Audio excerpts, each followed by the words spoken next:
I just want to say that all of you have been tricked.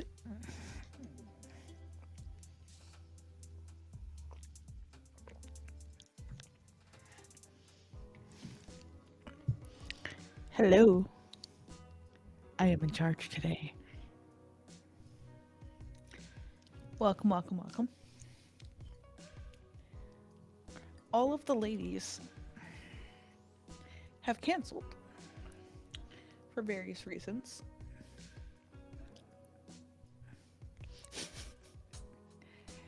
And because I didn't want to go 3 weeks in a row without doing this, I have access to everything. I am in charge. Hi, Aaron. So, might as well do this since it's just me. I am in charge. Starsen has given me complete control of her account.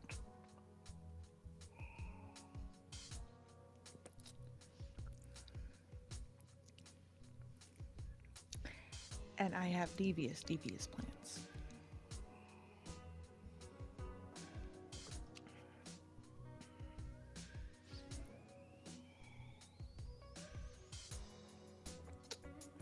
Starson wasn't feeling too good. And she is apparently in a little bit of pain. I don't know the reasons. And I will not pretend to know. But she has put me in charge of all of you.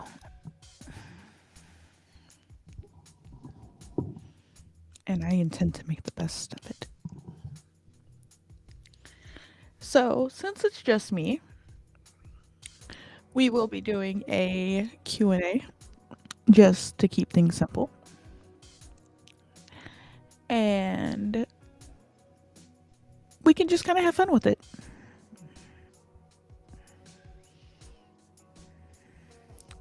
Does what work on what side, Rachel? But hello, hello, hello to everyone that is here while we go through. Let me go through here.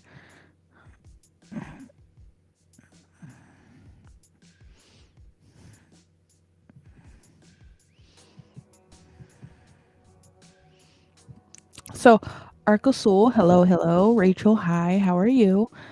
Good to see you always, always. Zamaria, hi. Long time no see. Aaron, of course, love having you here. Everybody else who is currently lurking and very, very confused and or concerned that I am front and center. Yes, I am streaming on Starsen's YouTube and her Twitch, along with the Mothered and Smothered YouTube and my Twitch.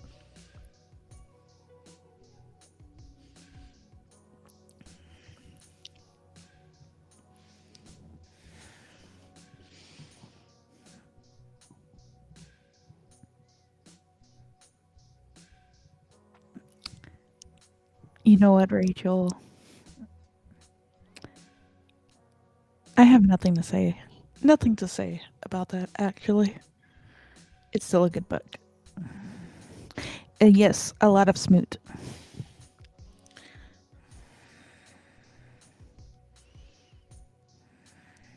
It's okay if you don't come to my streams, Amaria.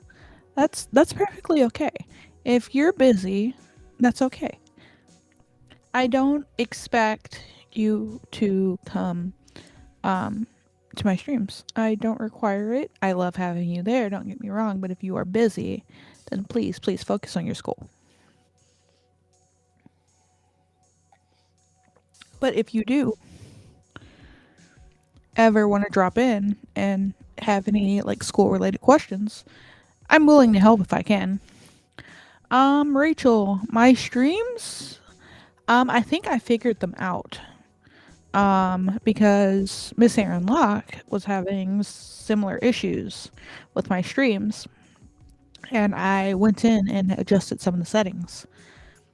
So now it should hopefully not have any problems because last time I streamed after you left, we played around with it a bit and we got the buffer issue, I think, under control.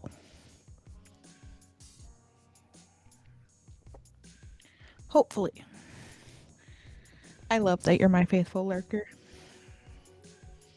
You're just sitting there watching me from the closet. Binoculars and everything. I just never know you're there.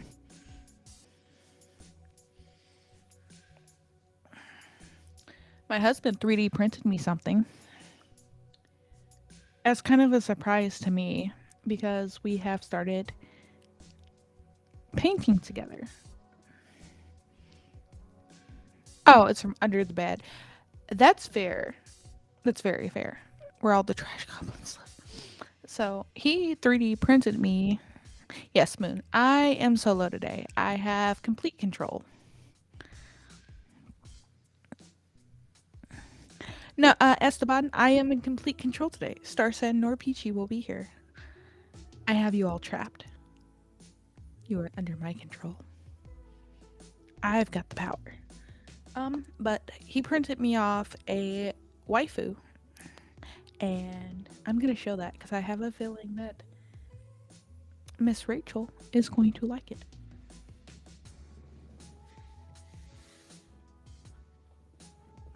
So, it's not glued down, which I'm kind of glad it's not because that's gonna make painting it easier. But this is what it looks like. He printed me off a little 3D waifu lady sitting on some stairs with some flowers here. And, oh, it's dripping. And if I put her little base down, or let me show you some of the details.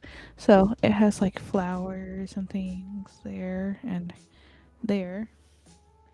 And then if I put her little base down, where she's going to eventually sit, and show you her all nice and close up, we got a nice big bahooby lady right here, just kind of enjoying the scenery, I guess. And I'm going to paint her. And I will keep you updated. She's wearing very little clothing. Enough to be TOS, but very little clothing. And I will keep you updated on her progress. I might paint her on stream. Let people pick out the colors.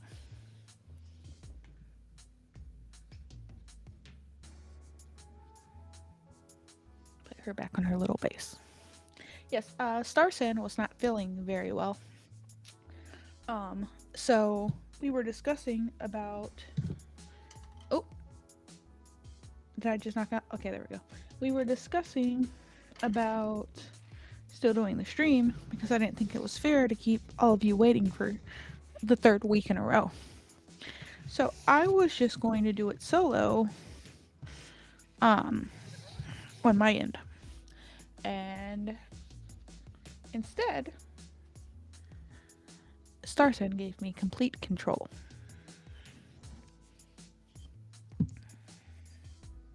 So now there is no stopping me.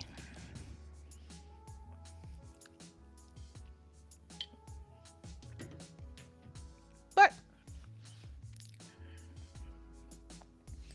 now that we have people trickling in,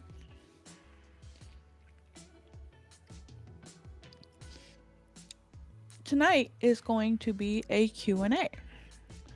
I want to try to keep a little bit on topic. I don't mind silly questions here and there. But let's try to keep with the spirit of what this podcast is supposed to be. Oh, okay. 1 second.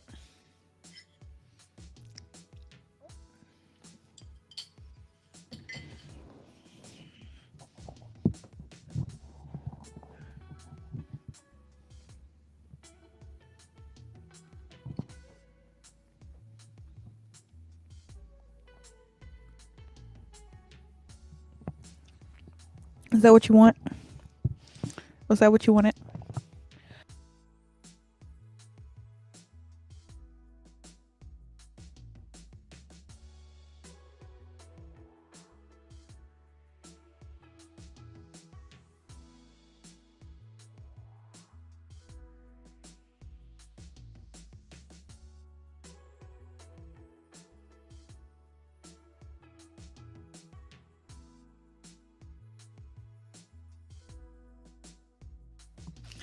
Oh, thank you for that.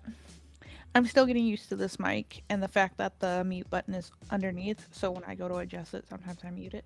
Thank you for letting me know. But yes, I am that blind. I am actually really blind.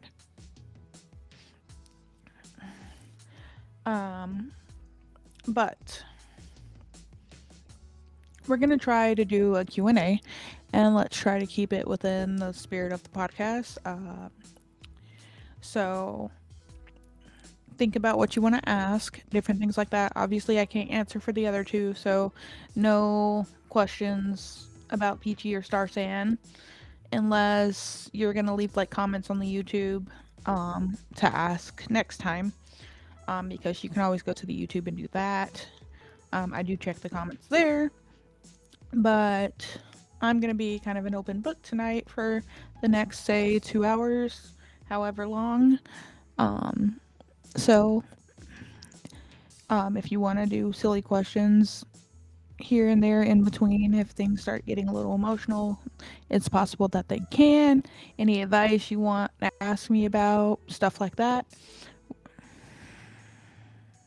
Do you want to be a guest star?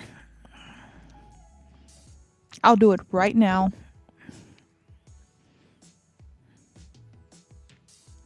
I will bring you on right this instant.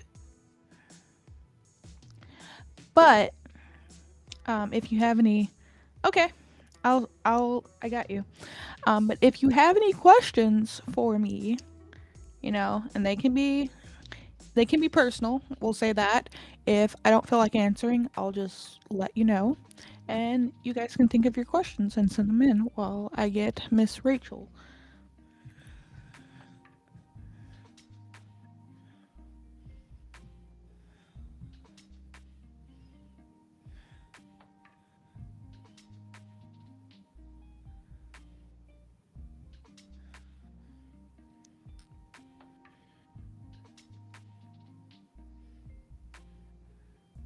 I did try to find someone to actually guess with me today, um, because it'd be make things go by faster to have somebody else, and I couldn't seem to get anyone to come on because I tried to get Chicky too. So I guess we're gonna have Miss Rachel. If you check your Discord messages, you'll see a link that you click on, and then you can come in.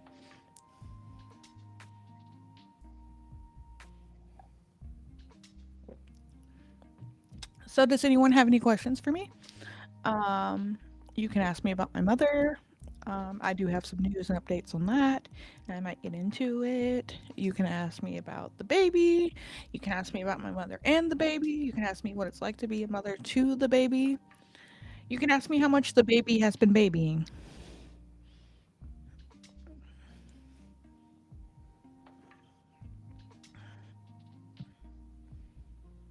If anybody wants to see the baby, she is currently in her crib. Let me turn off this so you can see her. She is currently in her crib, sleeping away.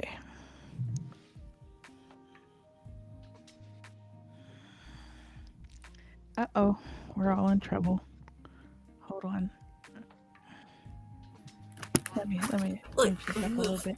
Let me turn this off.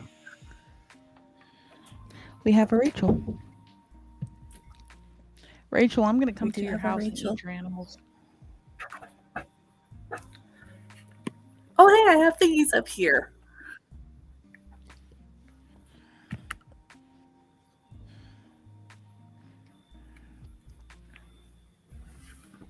All right, what are we doing? Not much. Just waiting for people to. Okay, here we go. First question: how's the baby doing? The baby is doing okay. Last few days she's been a little bit of pain, a little bit fussier than usual, because on Friday she got her 6-month vaccinations.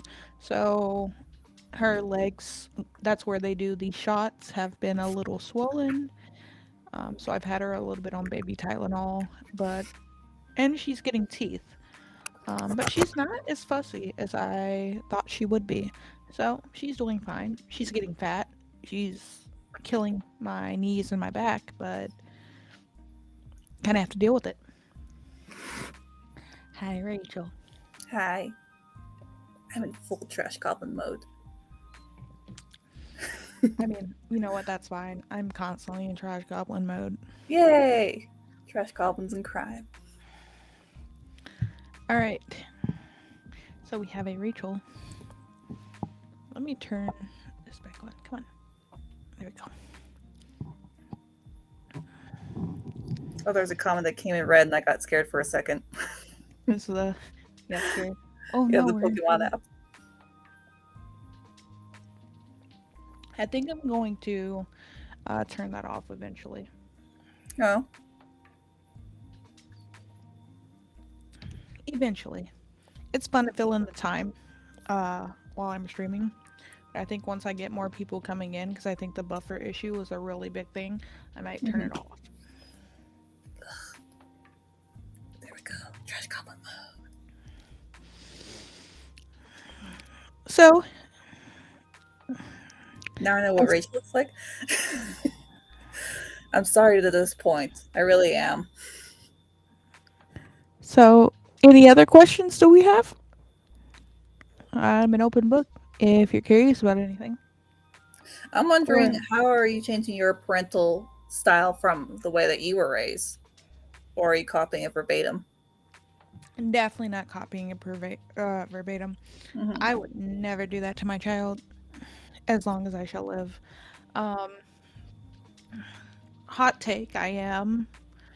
I do I do agree with spanking your child. I don't agree with beating your child.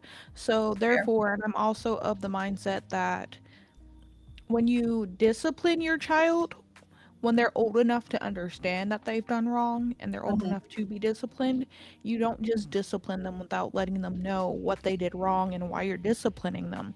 Right. So depending on the reason, I am not against spanking my child. I can't tell you how many times I got beat growing up, and sometimes I don't even know what for. I was not really allowed to go out and do anything, and my mom's kind of crazy. So I don't plan on taking those freedoms away from my child. Learning life and experiencing things kind of how you grow up. I don't plan on fully sheltering her. Like, there's a normal amount of sheltering, obviously, I'm going to do, but I don't plan on fully sheltering her to the point where she just doesn't learn how to interact with people. Because, right. Like Rapunzel and Mother Gothel sort of thing. yes, yeah, because I did not have a lot of friends growing up because it was hard to make and keep friends due to my mother's behavior.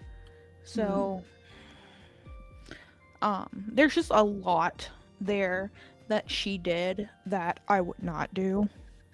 I'm definitely not gonna call the cops to find out where my child is. If she tells me she's going to stay the night somewhere else, just because I don't want her to go, and she's old enough to do so. It's a mess. I don't think a 20-year-old, 19-year-old child has to ask their parents if they can go and spend the night somewhere. So, yes, there, I would say no, I'm not going to keep to the same style, but a few of the core principles, I would say that I would. To summarize it. No. But speaking of like doing that sort of thing of calling the cops on your kid, someone had posted recently in Discord on what was it? It was like 8 passengers or something. I had never heard about these people until someone brought that up. You know what's really funny is that our Erin Locke mods for me, and usually she sends me videos, and depending on what they are, I react to them at the beginning of my streams. And then give people the chance to send me other stuff to react to. And she sent me that video right after I had already watched it, and I think it was the Moist Critical covering of it. And I had planned on like unpacking that with the other two ladies, but they kind of had to cancel. Because I do kind of have a lot to say about that. Hello, RC Scott. How are you? Zamaria, to answer your questions, how are you okay? Um, I don't know.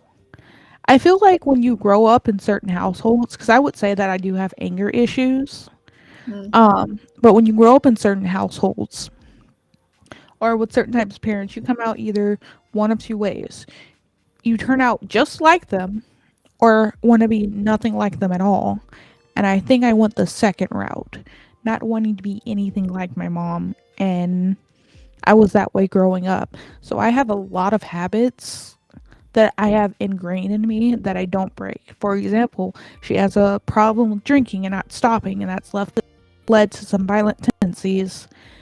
So I've made it a personal goal of mine while I will drink, I will never drink to the point that I don't have control of my own facilities. I won't even drive when I've been drinking, because she tends to do that too. Because they say that when you have a parent who has a problem with alcoholism, then you're more likely to be an alcoholic too. So I'm very, very aware of how much I drink when I do drink, and I don't go past a certain limit. If I start feeling my alcohol, I usually stop drinking. The second I can feel it, I stop. There's no more, that's it. The Fae Queen has never been like drunk a day in her life.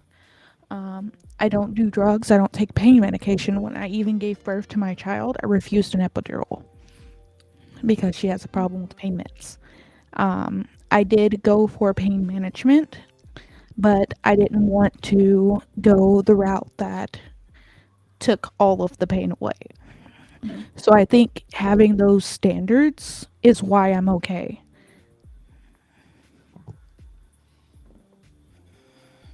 As okay as I can be. We're all a little fucked up on the inside. Yep.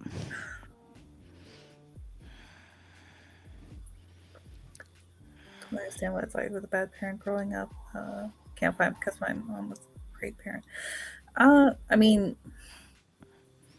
it's kind of weird that when you hear a lot of stories that go into autobiographies or any sort of like fictional telling, it's usually both parents are either really great or both parents kind of suck. You never really see the dynamic of like what is it to have just one who's kind of trying their best and the other one who's just flagrantly neglectful. Ugh, I'm trying to say words.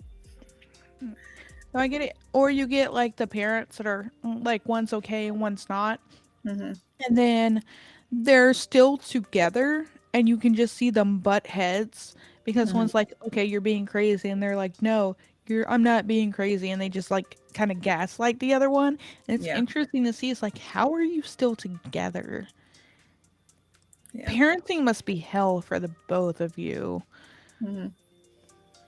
I recently like saw a story about that where like I don't know if it was the kid's stepfather or not, but he had to been like 19 or 20 and his like dad asked him to help with something and he went and told him how to do it. And then he walked away, and then the dad got mad. It was like, "You're not gonna help," and it started a whole argument because apparently, like, there was miscommunication there. And then his dad just went off the deep end, and so the kid was like sick of like his dad always treating him like that. So he started recording, and his dad got mad about being on camera, and then started yelling at his mom. And his mom was just like, "I'm not in it. This is between you two. I wasn't here. Quit treating him like that. Like, I don't know what's going on. I'm going swimming. Are you still going swimming?" And she just totally checked out. And I was like, hearing this whole thing going on, I was like, this is kind of funny. Not my circus, not my monkeys, but it's damn entertaining. Like it's moments like that where you kind of realize maybe my ordeal is not that bad.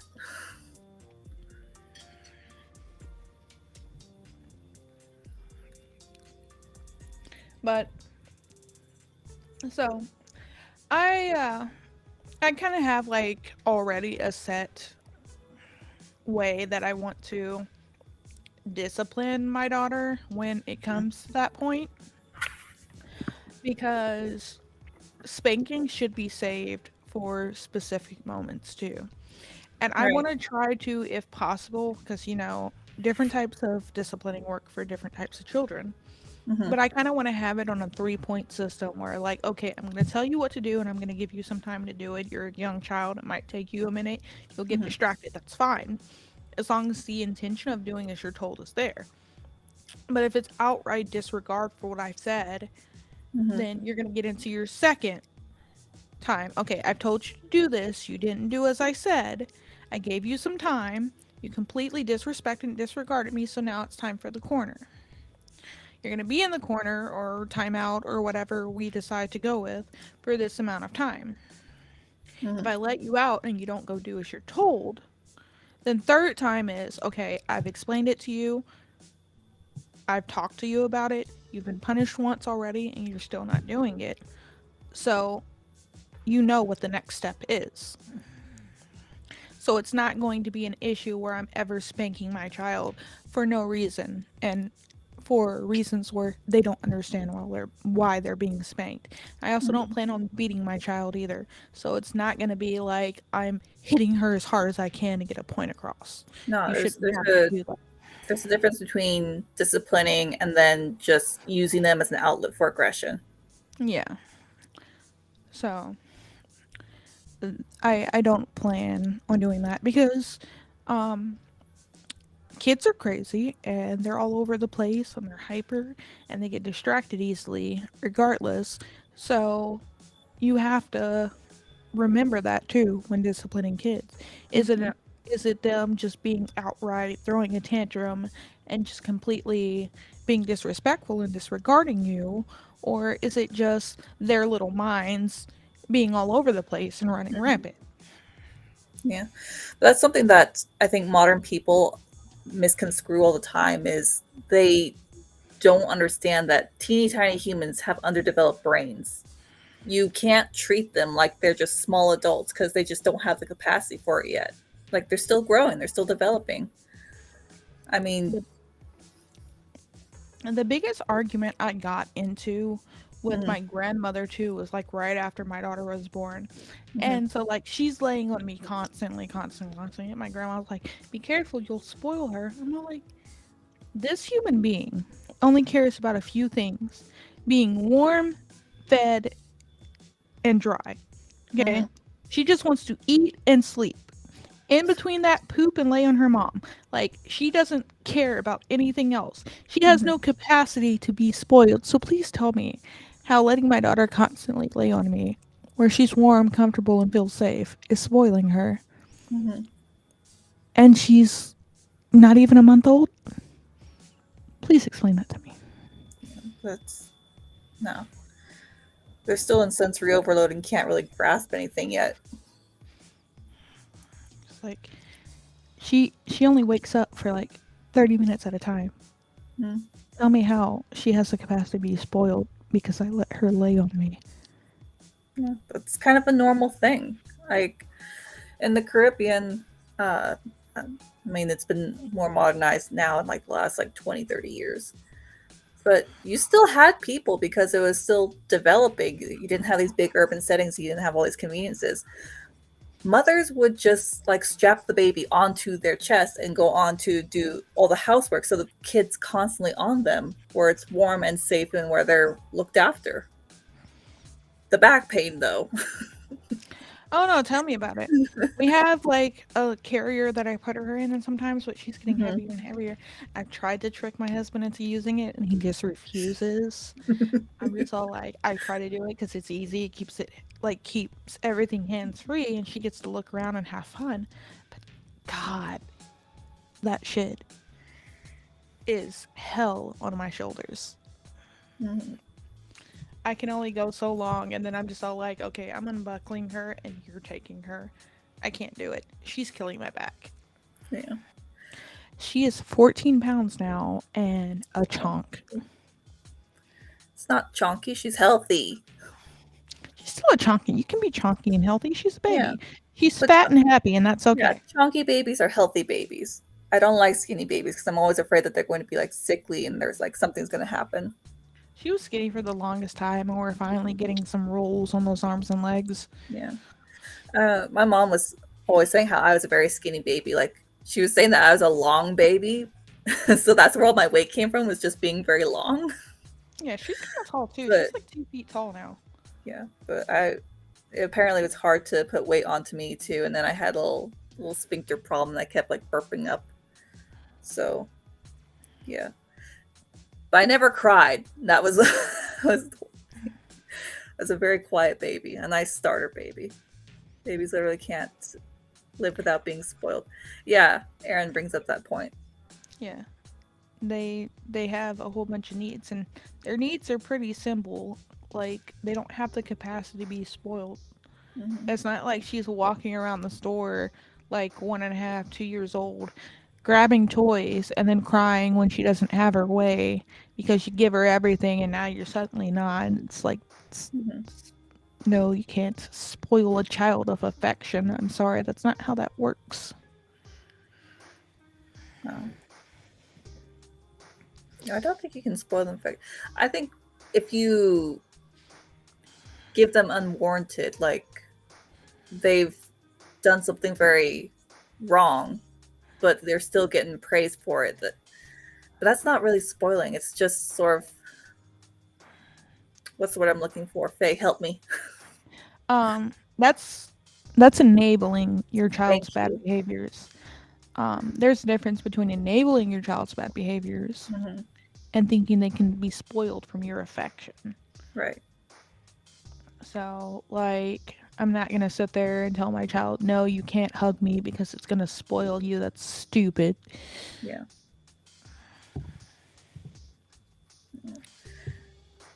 I mean, I came from a family that was very not huggy. Yeah, but like, same So thing. Like, yeah. But it's all it's done is made me into a hugger. Like, hugs feel nice. I'm just gonna hug everyone until you just feel better. And like, not to brag, but like I have some of the best hugs. They're like premium hugs. I'm a mom now, which automatically makes me the best hugger. I'm sorry. Okay, everybody in chat, answer this question: are mom hugs not the best? Do moms not give the best hugs? I don't know, man. There was a woman sobbing. I hugged her, and like, 2.5 minutes later, she felt a little bit better and stopped crying. So, I mean, yeah, like hugs work wonders. yeah. Humans need But hugs. moms give the best hugs. I'm sorry. Moms Mr. give the Jack best said hugs. no. I know.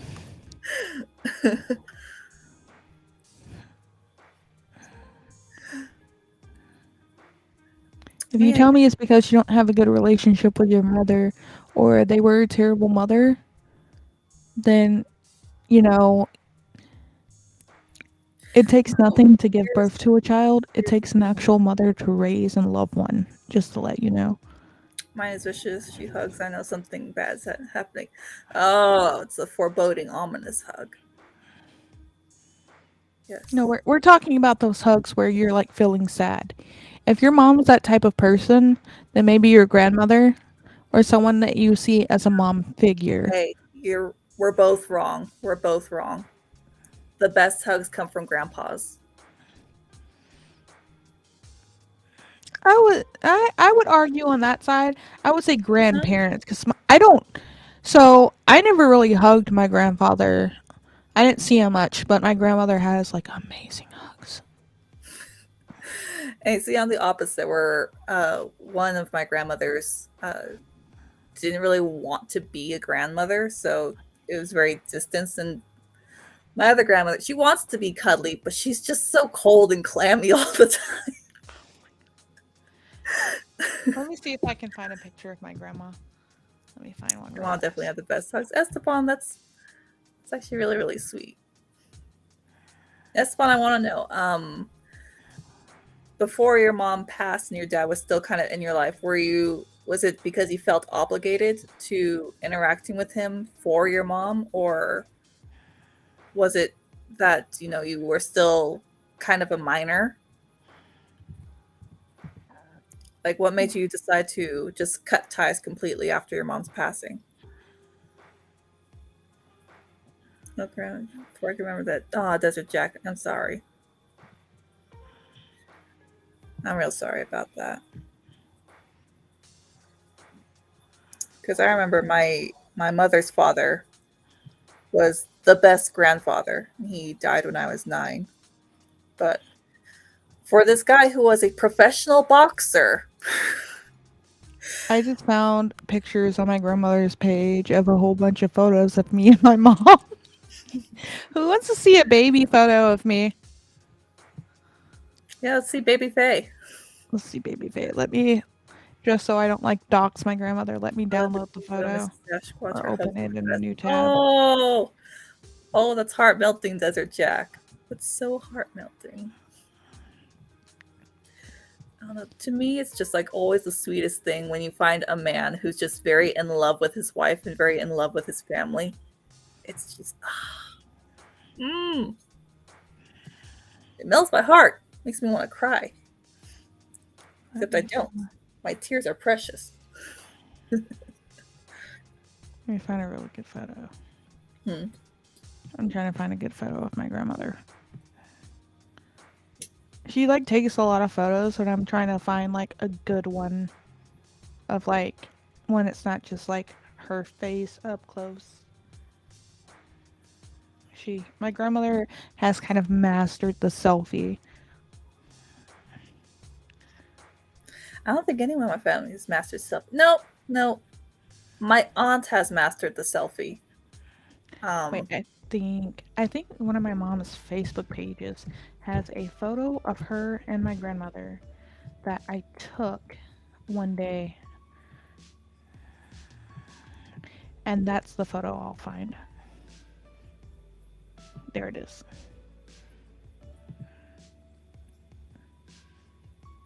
Oh, it's dark. Okay, that's not gonna work. Never mind.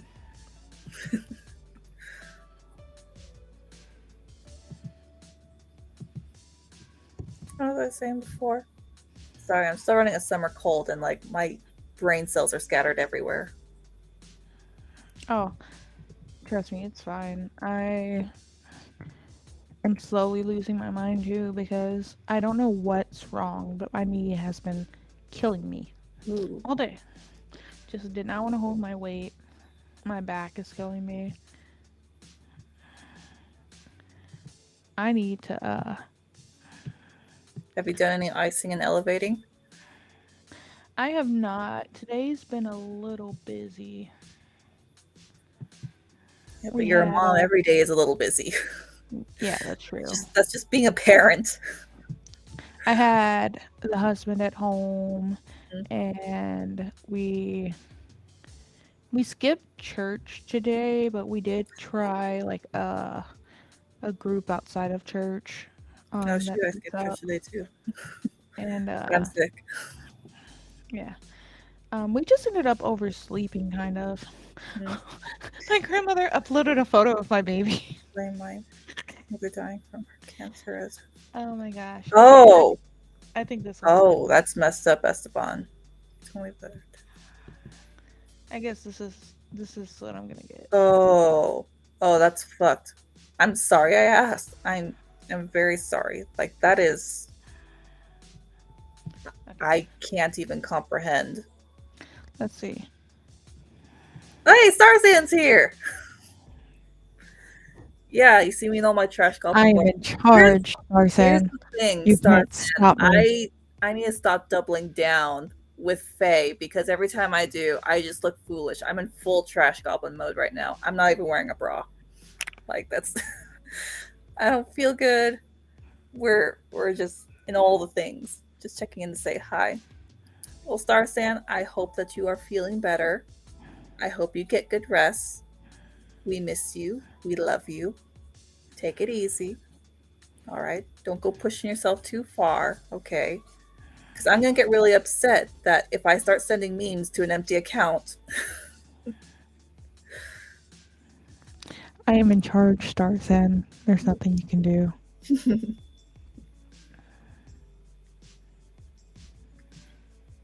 I have the power. I got the power. Oh, voodoo. Hoodoo? You do. Remind me of the babe. Me push myself never. Star Sand, you better not be pushing yourself. Don't do it. Don't do it. Mm-mm. Look, girl, if I can go on 3 hours of sleep all through lambing season, I will drive my ass over. I will hold you down and make you fall asleep. That sounded more sexual than I intended. Never mind. Never mind.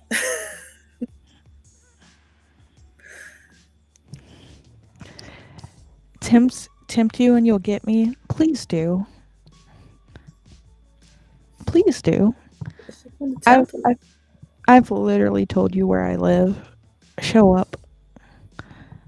I guarantee if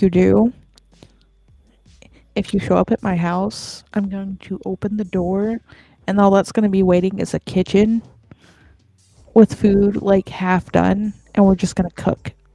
Rachel, I'm a married woman. And your husband is going to have to come collect you because I will not let you leave. I mean, you're taking the mafia route. I just take the Caribbean route where our whole plan is to feed you until you go into a food coma, and then you can't leave because then you wake up and you're a little bit peckish, and then you get fed more, and then another food coma. It's just this never-ending cycle. That sounds like the life. No, that's not all you're good for, Starsan. I literally said that I would be the one cooking. That's not all you're good for. But there's this thing called terms of service that you can't. I'm trying not to get your accounts banned.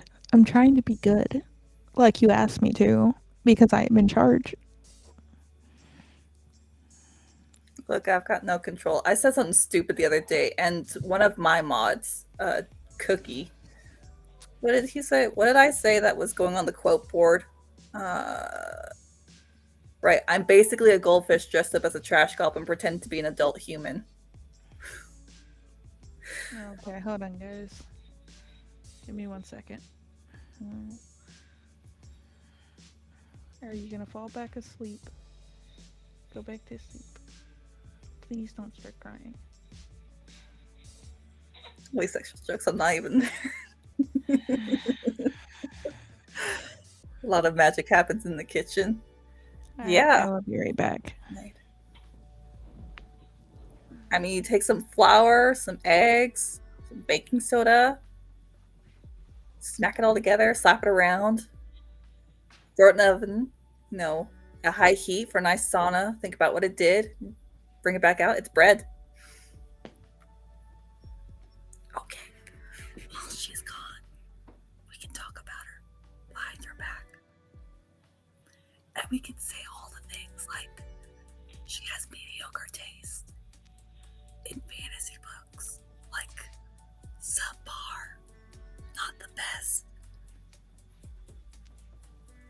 And also, her baby is actually really freaking cute. Oh wait, here she comes. We can talk about her.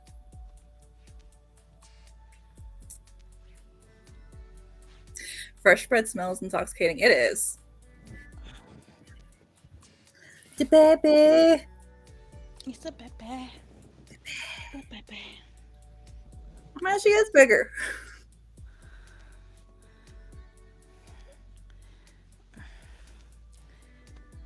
You fussy a little bit? A little bit. I think you just want to learn from you. I learned it from watching you. Go to sleep. Go to sleep. Yeah. Are you planning on homeschooling or public school or what? Probably not public school because public school is kind of disgusting. But we will see. We know that we want. So the church we go to has like a school. Mm-hmm. So we know we kind of want to do at least preschool there. All right. But I'm kind of torn about the school that's here because the middle/high school that's here is apparently known for like really bad bullying. We had a situation like last year where like this kid, I think he was like 16, went to like the Yeah. Good main night, road. Desert Jack. Sleep tasty. Get good rest. Don't push yourself too hard. Okay. Do not copy Star Sam, push yourself too hard. Don't do that. That's not good for anyone. We want you to come back and be healthy and be all the good things. But so there's this like one kid apparently that kind of made like local news, which when I tell the story, obviously will be obvious why. Mm. But he went to like the main intersection leading into town. There's like two gas stations and a bank and another like business or whatever. And he stood in the intersection and blew his brains out. Oh. Oh. Yeah. Like right there in the center of town by the Casey's, and which is a gas station. And apparently it had been because he was bullied. And if you go to that section of town, like that intersection, every Mm-hmm. four corners has like a um flower thing for him Mm. because he did it at that intersection. And that's what they said, that apparently it's because he was bullied really bad. And that in the article I read, apparently another parent had like stated something about she pulled her child from that school because they have a bad issue with bullying. So I don't know how I feel about her eventually going to that school, but that's way down the line. Yeah.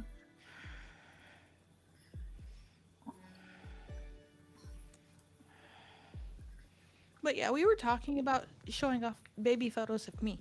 All right, I have it pulled up. I'm gonna share my little window. Here we go. This is it. So here we got photo, me and my mom, me and little baby, and then high school. Oh. And I think it's blocked. There we go. Like my mom and my cousin, and then so we were talking about grandparent hugs. Wrong one. Just showing off all my artwork. All right. Uh, this is my grandmother. No.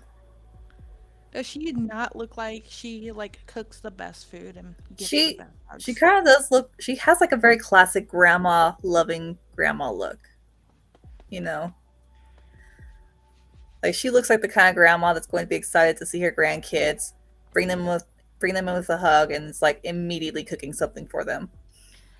Oh yeah, but she's sassy as fuck too. I remember she was like making Oh. ribs one day, and I Mm. called her before I even knew she was making them. I called her and she said she was cooking ribs, and so I was just all like, "I want some," and she's like, "You have to come here and get them." I was like, "I can't do that. You have to like bring them to me, mail them to me." And then she just starts sticking her finger in the sauce and licking it and like taking bites and going, "This is so good. Like you don't know what you're missing out on," and a whole bunch of other. I'm like, "Grandma, that's not fair." Yeah, but that's how you know you have a great relationship with your grandma, is like that you guys can tease and banter like that. Yeah, she's great. Mm. She's great. She refuses to call my child by her first name and is the middle name because I so my great grandmother, her mom, died Mhm. like 2 years ago, Mm. and I gave Baby Faye her name as a middle name. So they Mm. refuse to call her by her first name. It's by her middle name. Irritates me a little bit, but I will leave it be. I mean, it could be worse. It could be, going through the list of names of all the female family members and then getting to. I don't know if that happens with you guys, but it's happened in my family with every generation. It's just a list of names and then eventually getting to your name.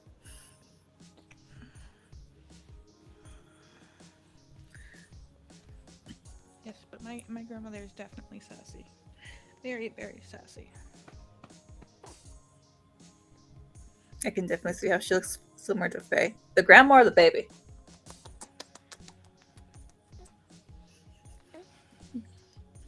Hey, my She's so cute. yeah, my papa. I love when they just have like big, healthy, rosy cheeks. They're so cute. Showing off all your fat rolls. So Showing off all your cute. fat rolls.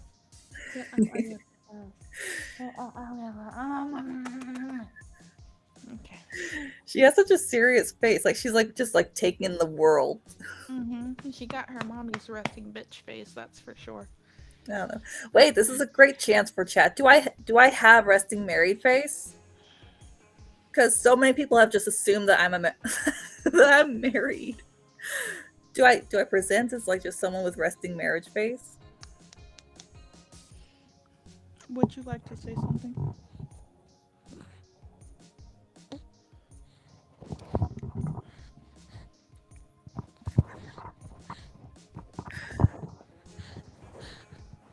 In the mouth. You can't eat it. You have to speak. You know, that's exactly how I lost a watch to a toddler.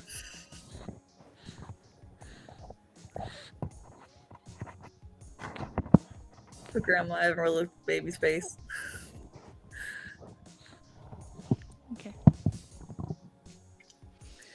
But yeah, I I've have lost to many eat it. watches, and among other, personal things, because a toddler has just decided to unlatch it, observe it, stick the whole thing in their mouth, and pull it back out. Oh, it's okay. You can keep it.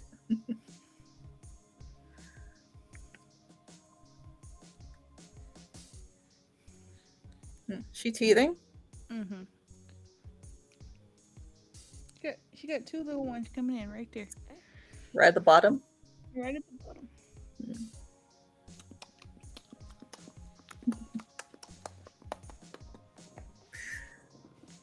Yeah, my sister, her baby turned 2 this last November. Yeah. No, it was in December because it was like right before January. And my dad was upset because she scheduled a C-section and he wanted the baby to be born on his birthday. Oh, nice. He's like, and then you're going to call the baby Michael. It's a girl. You're going to call the baby Michael.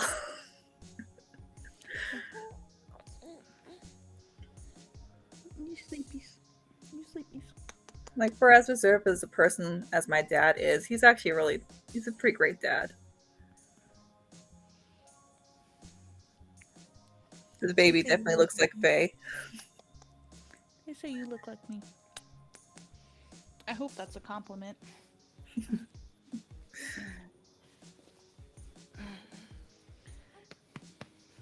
Yeah, but you know it's good luck if a girl looks like her dad, apparently.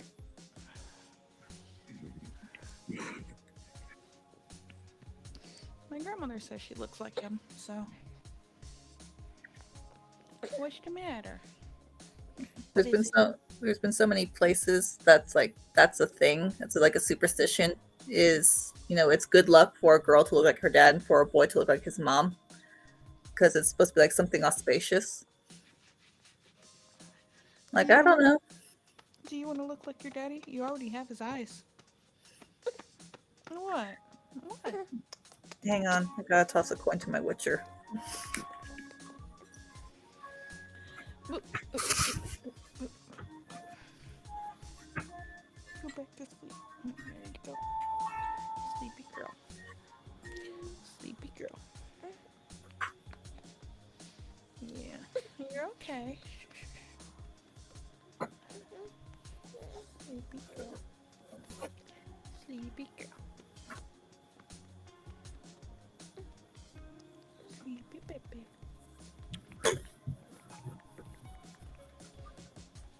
Any other questions chat has for me?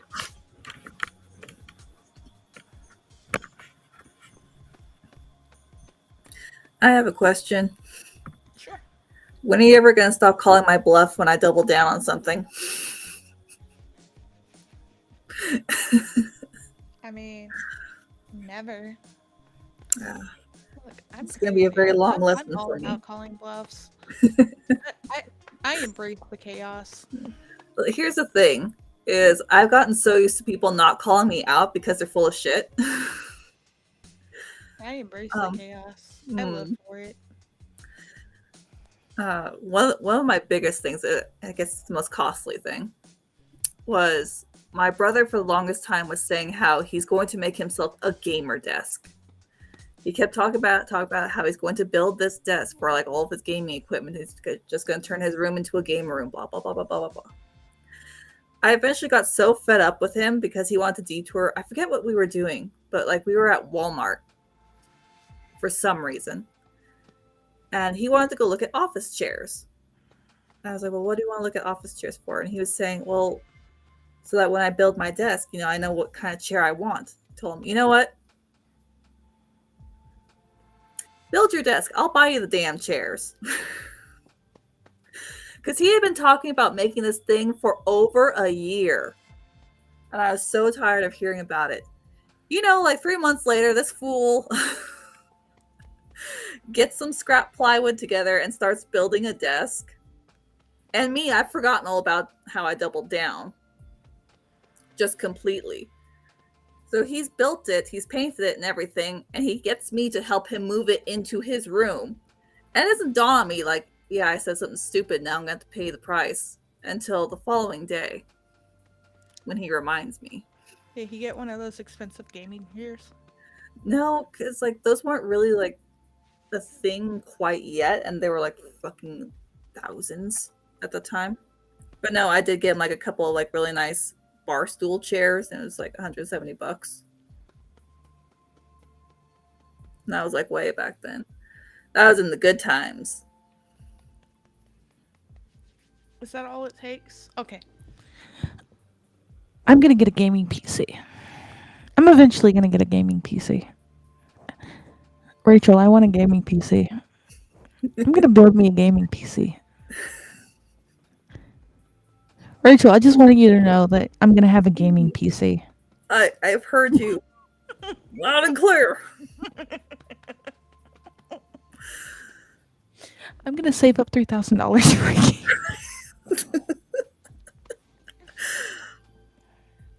Gotta stop trusting you guys with information and stories. It's just. I do eventually do want to actually do that, but my like budget weekly is like $40. It's gonna take forever. Mm-hmm. I might get a part-time job. Something on the weekends. Maybe making tips. Do some bartending or something. I heard taking tips and my mind went somewhere else. That's downstairs. Sleeping on the floor in his office. Does he tip well? What? Yes, does he tip well?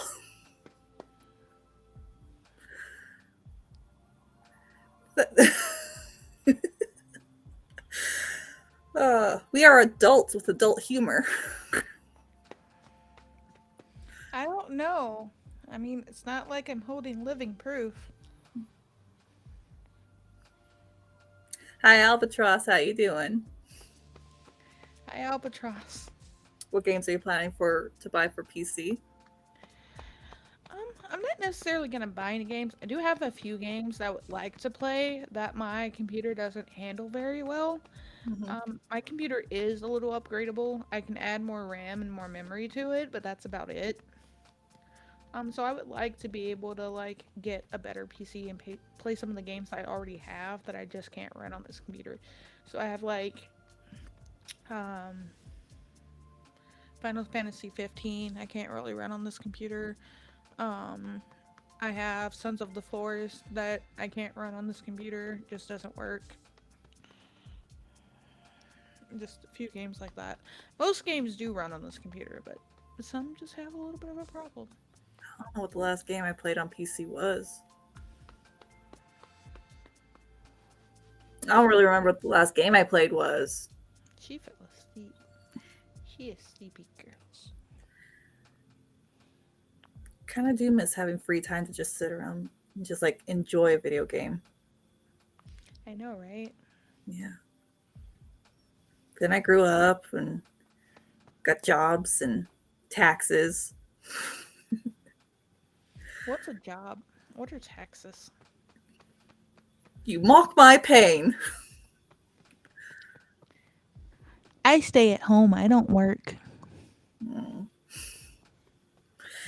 Dude, even if I'm at home, I'm still working. got all these animals to look after, still answering emails, That's fair. writing.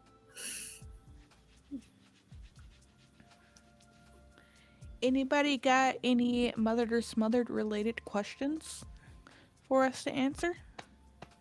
Don't be shy, step up. I know there's stuff rattling around in those brains out there. I think we're all anxiously waiting for Peachy to come back so we can get updates on her not being so smothered. Like, because she's such a nice person that it hurts my heart to see her being walked on and she doesn't realize it. Like, it genuinely hurts my heart.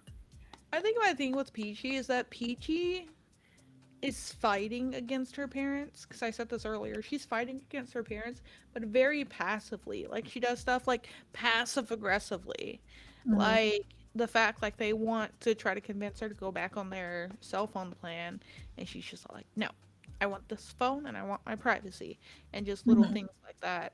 Like, we've even told her with the car that she has, I think they helped her with, we Mm-hmm. told, and she said she couldn't afford another one. We literally told her, get your tax money and look on Facebook and find one that someone's just selling person to Yeah. person. And if there's a little bit wrong with it, then just you'll fully own it. You won't be beholden to your parents for any payments. They Mm-hmm. won't have any say because their credit or whatever is on the line. Right. Just give them the car back. Mm-hmm. And I think it gets particularly hard because, like, that's your parent. That's sort of like the person you go to for just like direction in life. That's like who you go to for guidance. Yeah, but the problem is, like, Yeah. I don't know if it's because they're so old fashioned. I Mm-hmm. don't know if it's because they're controlling. I don't know what it is about our parents, like, same with mine, but they're hindering her and not raising her to be. Because my job as a parent, if you do nothing else, my opinion as a parent is you raise a person to be a productive member of society, so they should be able to take care of themselves without you when you're gone. They should be able to contribute something, work a Right. job, finish school. That is your job, is to make sure that they can make it without you. Not saying Mm-hmm. that they're never going to need you again, but they have the skills needed to make it without you. Cook their own Mm-hmm. food, do their own chores, Yeah. have the personal skills to understand how to submit to authority in a job or to strive for the things that they want to do. Your job as a parent is to raise your children with those skills that they need to make it. Mm-hmm. And they're just not, they haven't done that. Yeah. They're so, I feel like they're so set on having her needing them or reliant on them that Mm-hmm. they're kind of hindering her. And I went through it and I don't like it. Yeah. Because, like, your parents, my opinion too, live your life the way that you want to live it. Once you get to that age that you can, you shouldn't live beholden to your parents either. Like, after you reach a certain age, it's not your job to please your parents. Your job is to live happy for yourself. Mm-hmm. Not be an asshole, but you don't have to please them with every little thing that you do, because No, to be 99.9%, self confident and to be self fulfilled. yeah, 99.9% of people are going to do something that their parents don't agree with. There's going to be some part of your life that your parents not going to agree with, whether Mm-hmm. it's when you're younger, older, what have you. You can't live beholden to your parents all the time. Mm-hmm. Like, sure, you can have some things that you're like, okay, I'm always going to listen to my mom and dad about this thing, but you can't live your entire life trying to please them. You're not going to end up happy that way. You're just going to end up being a mini version of what your parents want. I think we can extend that beyond parental pleasing, that you can't spend your life trying to be idealistic to any person or any group of people because you lose your self identity. That whole statement that I made too lost Mm-hmm. me a friend. I literally said that to someone and they just like removed me from Facebook and everything. It's pretty funny. I don't know, man. I've lost so many friends with just like the turmoil of just the state of the world, and it just doesn't bother me. I have two categories of people: either you are very close to me and I love you with all my heart, or I don't remember your name. That's kind of where we're at. The entire goal of being a parent is raising your child to become a responsible adult. Yeah. So this person I hadn't known since like middle school. Like we had known each other like 10, 12 years, had been friends for that long, like best of friends. And she was like talking to me one day about some kid she knew who I think was like 18 or 19 years old, and she was telling me that they were trans and that their father didn't like it. And I was just all like, they're an adult, so what? And she's like, she just aback and she says nothing. I'm like, what do you mean? It's like, they don't need to live trying to please their parents. If he's happy with what he's doing, he doesn't need to live his life trying to please his parents. Right. Like, so what if they're trans? If it's an issue of his dad being abusive because he's trans, there's a different story there. But he can't sit there and be butthurt because his parents don't like the fact that he's trans. He doesn't live his life for his parents, he lives his life for him, is what I told her. And apparently that was too much. What do you want me to say? Like, what do you want me to say? I think that goes out to how people are trying to put their entire identity into one kind of checkbox. And that's just everything that they are. So that when you say it doesn't matter, like you should be able to have other qualities and characteristics and be self-confident. You don't need outside affirmation. Then it's just the total meltdown happens. People can't even agree to disagree and stay friends anymore. It's getting hard. Like, not for me, because like you can go and fuck off wherever you want. But people have cut themselves from me because we disagree on something. I was like, that's how they basically choose to live their life. They're trans, they want to live trans. Fine. You don't have to please your parents to do it. Like, I understand it's sucky and it hurts that your parents don't accept you the way that you are, but what she was like complaining to me about it. It's like, and so what? His dad doesn't like it? I'm supposed to care? I don't know this person, and they're trying to live with affirmations from their dad, and they're unhappy about it. Here's the thing: grow the fuck up. Your parents aren't gonna like every single aspect of your lifestyle. My parents don't like every aspect of my lifestyle. They're still complaining, like, why am I not married yet? Yeah. So if this person was happy being trans, stop looking for validation from your dad, because then it just sounds like you're not happy. Yeah. I think that's a big problem is when we do things with all these different kinds of prides in these history months, because like Latino History Month is coming up or some shit, and I fucking hate it. As someone who's immigrated here from the Caribbean, I fucking hate it. It's so ridiculous because it's very heightened on this one aspect of identity, and that it puts people into a pick me mode, a look at me mode, so that you're not seen as an individual, you're seen as this category, and you need people to validate you for it.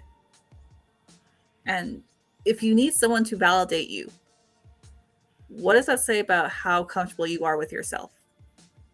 Right. I think the funniest take I've ever had involving Black History Month was my neighbor across the street. She's like heavily involved in our church. And she got sick of all the narratives being pushed about LGBT, blah, blah, blah. So she was complaining about it. I'm sick of all these months. I don't have a whole month. Do you have a whole month? And I just looked her dead in the eyes. I was like, yes. And she realized, she was like, I'm sorry, I didn't mean that. I wasn't even mad. I just love that. I was able to give her an answer she wasn't expecting. Do you have homework? Yes, I do.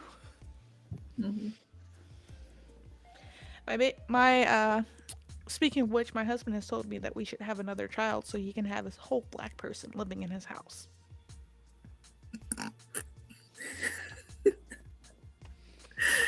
You guys are fucked up. You're fucked up.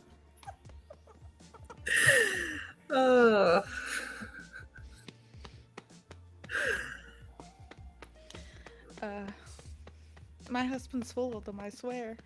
I'm just dying at that one. I was like, yes, that's the reason we should have another child.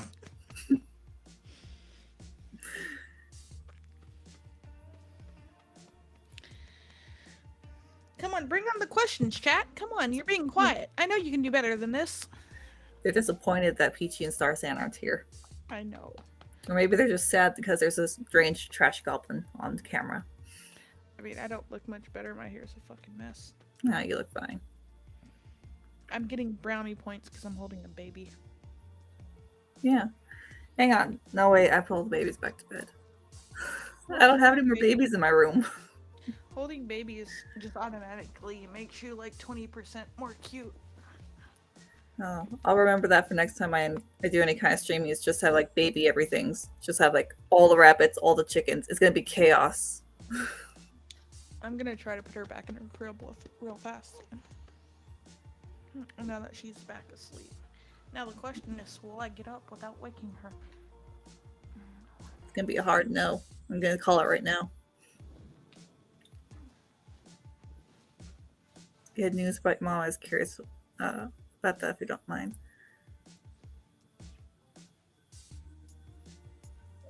I mean, I got news about my mom.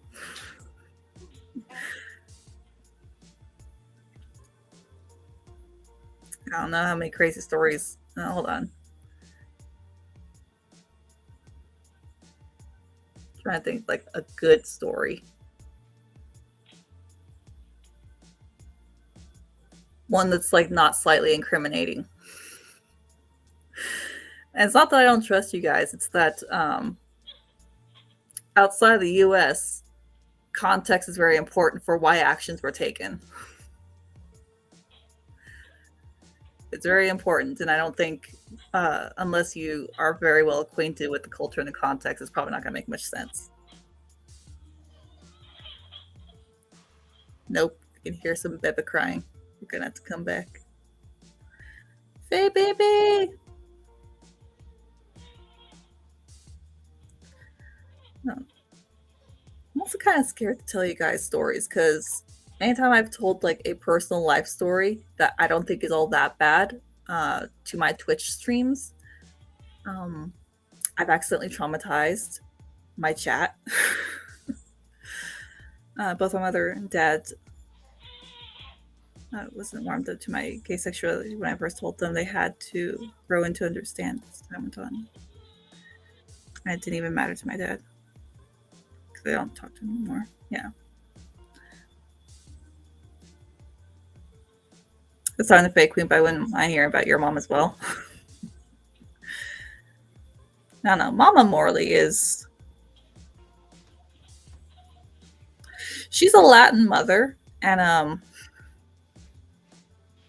she's not a passive Latin mother either. She's not very dainty about it. She's very. Let me tell you this story. As a toddler, imagine a very small toddler, R.A. Morley. Just having a nice little toddler nap, strapped onto mom in the tropics of the Caribbean.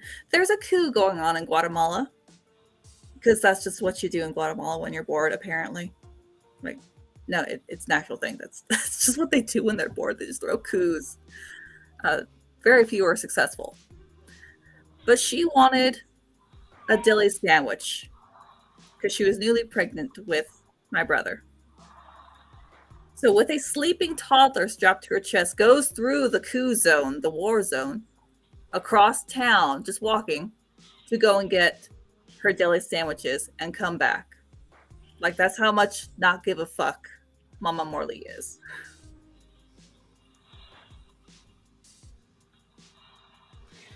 I gave her a pacifier and I have sounds playing in her room, so hopefully she goes back to sleep.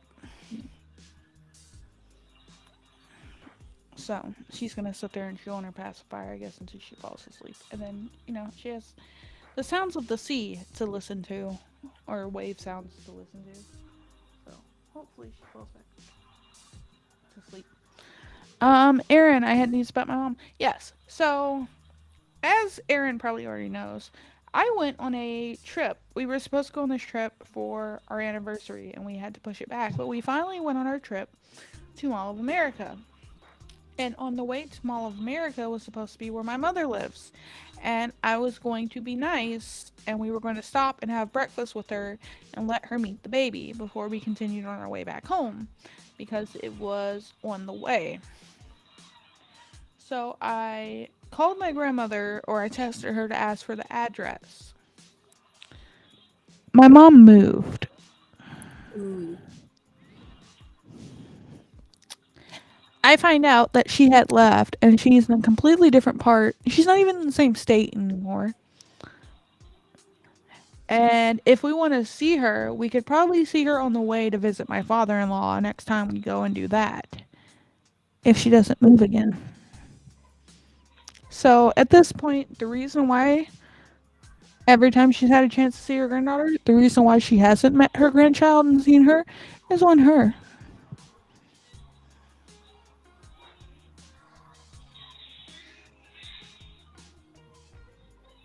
My mom complained that my grandparents made me fat. No. Grandparents are supposed to make you fat. Yeah, but it was that because my mom was newly pregnant and she like just wanted to break from having to take care of the baby and then like being newly pregnant. She just like go off for like a 4-day weekend, and so they left me with my grandfather and grandmother from her parents. And being the first grandchild, uh, I was not put down on the floor at any time. I was just carried everywhere, constantly given snacks and sweets. So their stories, in the span of 4 days, I became very, very plump. Here's the thing about if you leave your child with someone that they're going to come home the way that they come home and there's nothing you can do about it.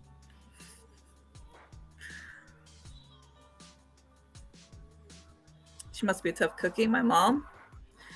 Yeah, she's kind of falling apart at the seams now because she's spent so much of her life being a tough cookie, and then she just refuses to let anyone help her.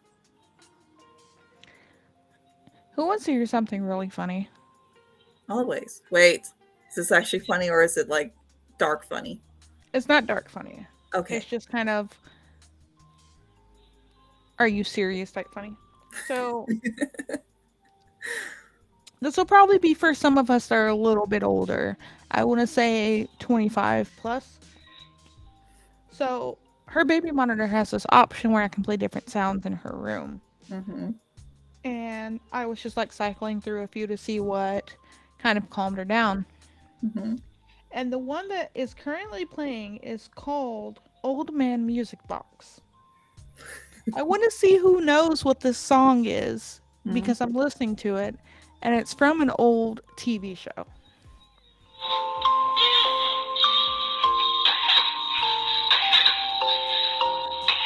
Oh no.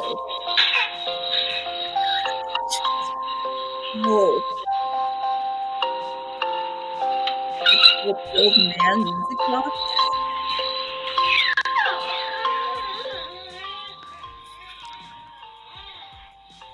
Does anybody want to know what this is from? I'm ancient. I feel my insides mummifying in real time. Who knows what that song is from? Who knows what old children's show that song is from? Dude, I wasn't even in this country. I know what that song is from.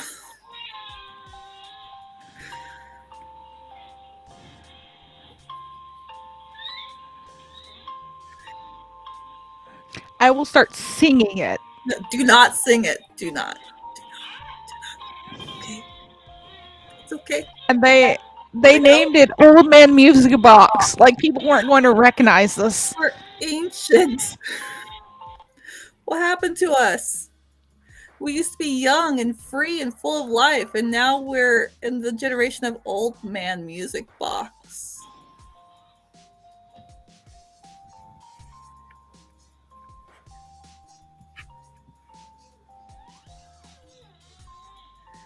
I might need to lie down after that. Someone has to give me an answer in chat.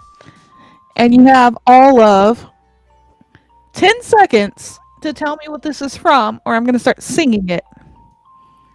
I do because I don't know where it's from, but I've Heard it before.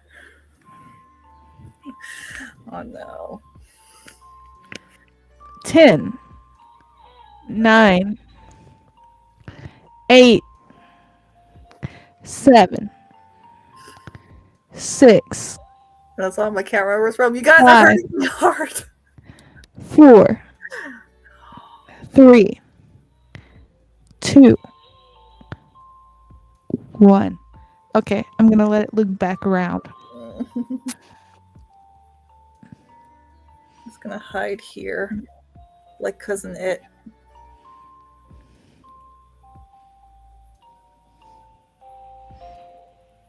I love you. You love me. We're best friends as friends should be, with a great big hug and a kiss from me to you. Won't you say you love me too?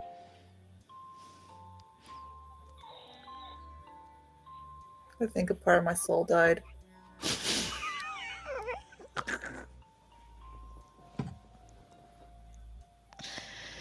Darkness, please.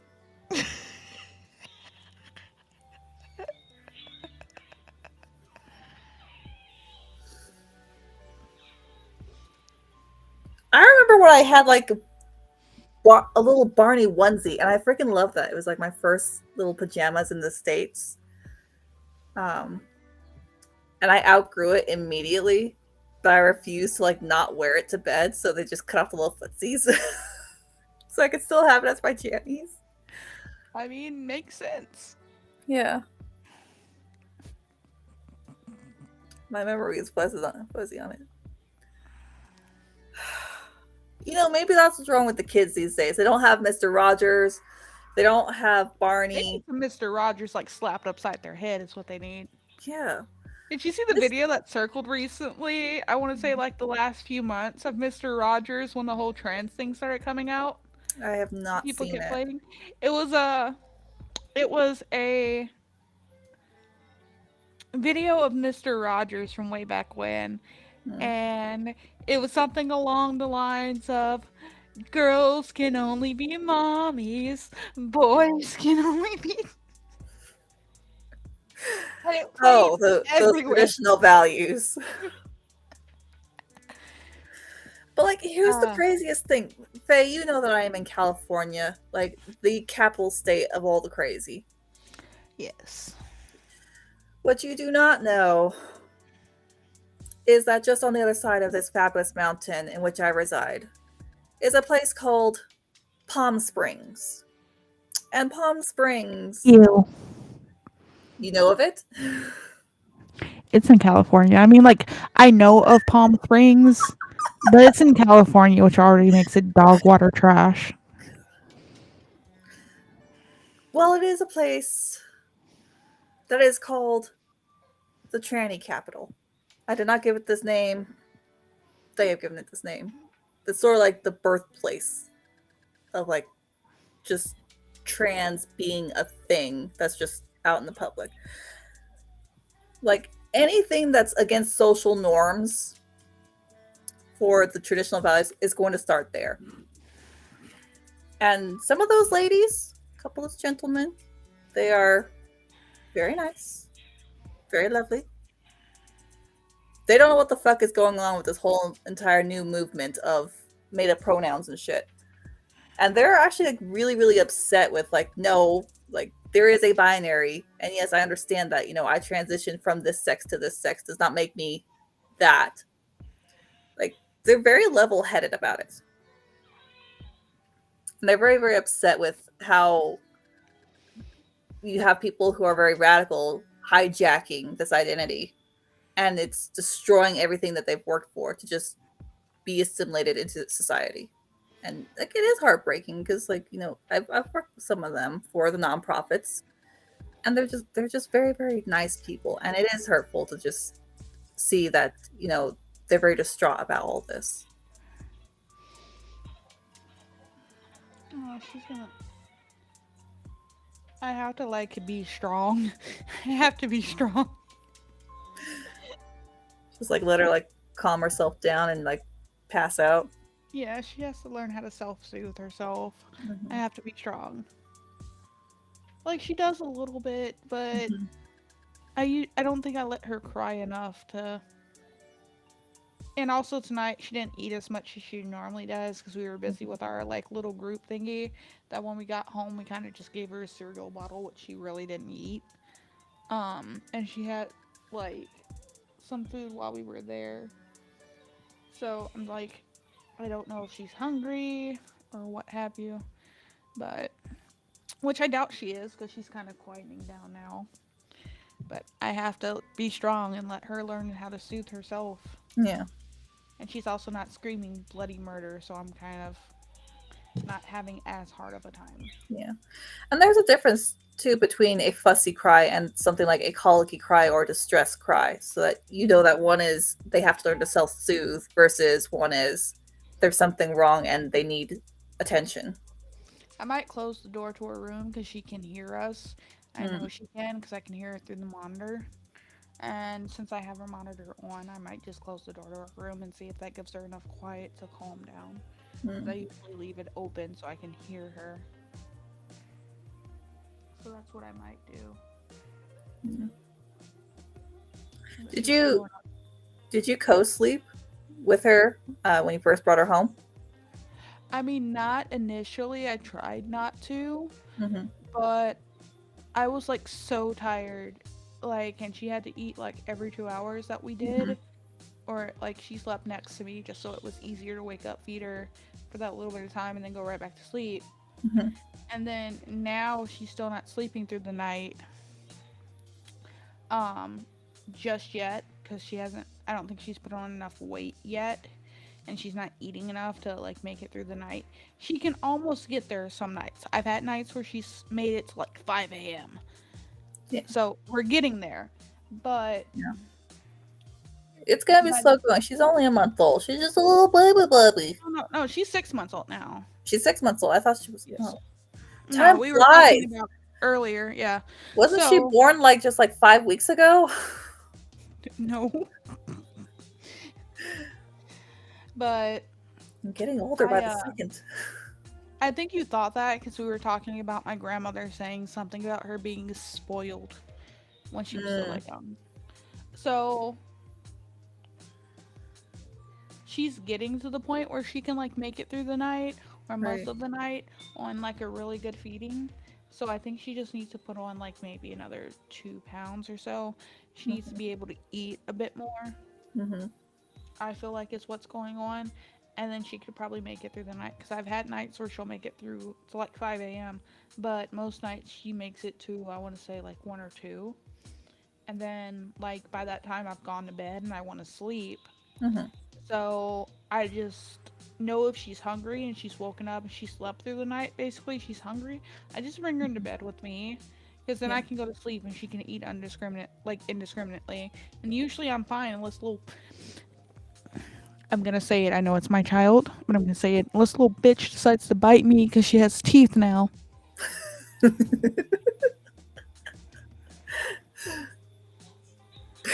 I want you guys to know that baby teeth, milk teeth, are thin, which means they're sharp. Mm-hmm.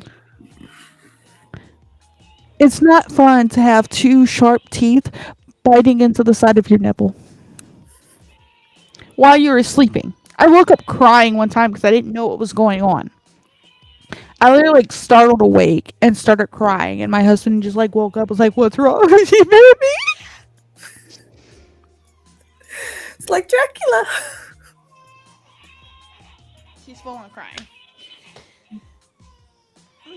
Let me get her a bottle together, bring her back Mm-hmm. down, and try to feed her, and then put her back to bed and see if this works. Right. Because she did not eat like she normally does, so I'm Mm-hmm. gonna try to make her a bottle. So give me, you have fun with this, Morley. Give me like 5 minutes.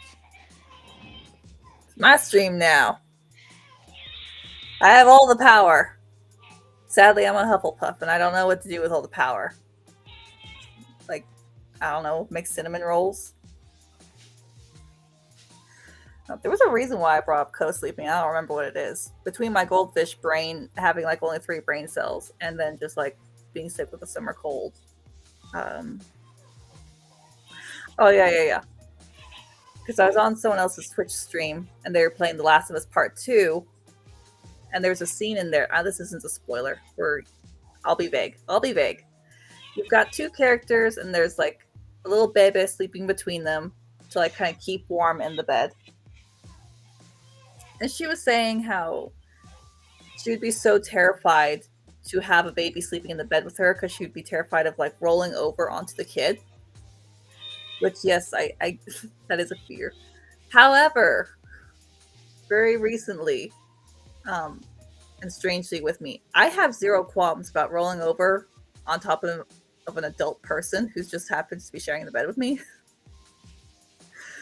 Like, zero qualms. You are a grown person. I will just roll over on you. But somehow in my psyche, if it is a small critter, because it's happened that, you know, there's a critter they're not feeling too well and like they need to like be warm and they're fussy, just like wrap up in towels and bring them to the bed with me. Or if there's a child that I need to like convince to take a nap, so you do that thing where you're pretending to take a nap so that they take a nap, but then you accidentally fall asleep pretending to take a nap so that they will take a nap. And just perfect stillness. Like my arm will go numb because I have not moved and I'm a side sleeper. And it's just really weird. I don't know. Is this a thing with dads too? I would imagine so. Like just some sort of like, you know, parental thing shifts in your brain. It's like, do not crush the tiny thing. Troubles of being a mother. There's lots of troubles about being a mother.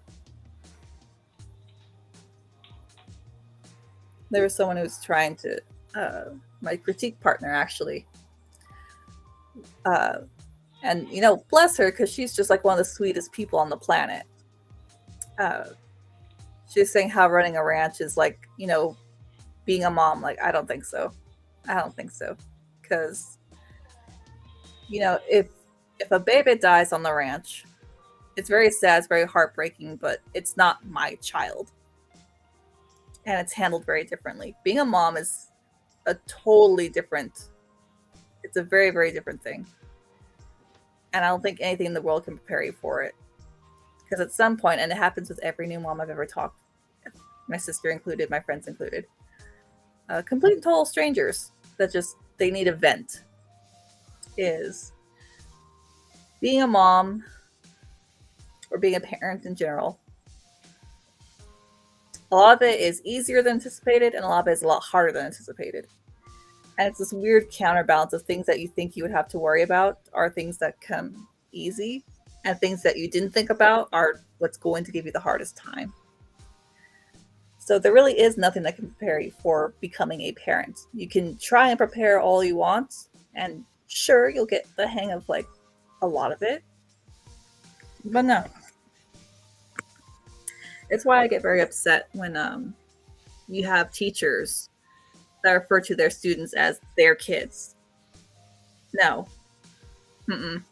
No. You did not push that human through you and have to raise it. You're not there when that teeny tiny human is sick and vomiting with diarrhea and snot. You send them back to their parents. They're not your kid. And it bothers me so much.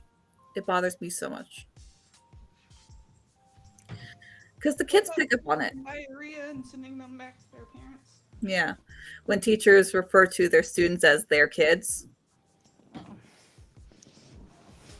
I mean, I don't mind that as much.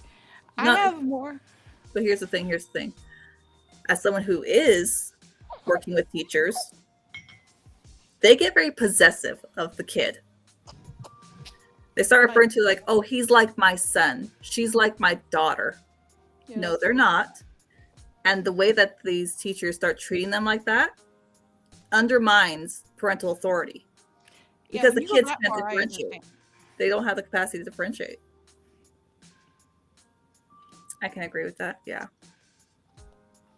I'm giving her a cereal bottle. I changed bottles because her normal bottles, apparently, the nipples don't do cereal very well. I'm going to have to poke holes in them.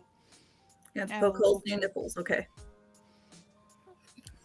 I have a little tool that does it. But these glass bottles that she stopped using a while back, I had poked holes to like turn them into cereal bottles, so I just went and grabbed one and switched her formula over. Yeah. Maybe you'll sleep and stay asleep.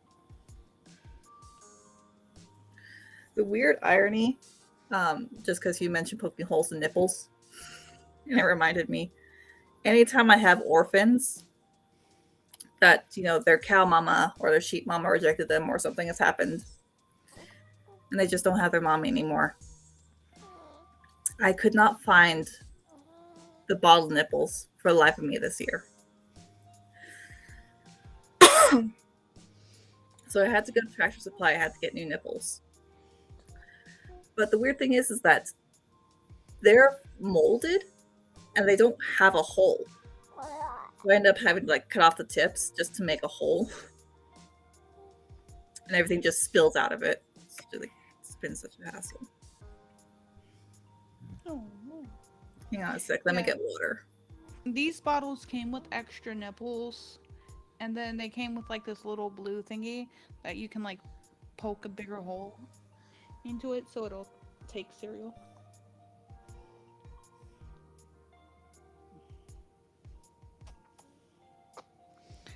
So how is everyone while I was gone? I have returned. What happened while I was busy doing that thing?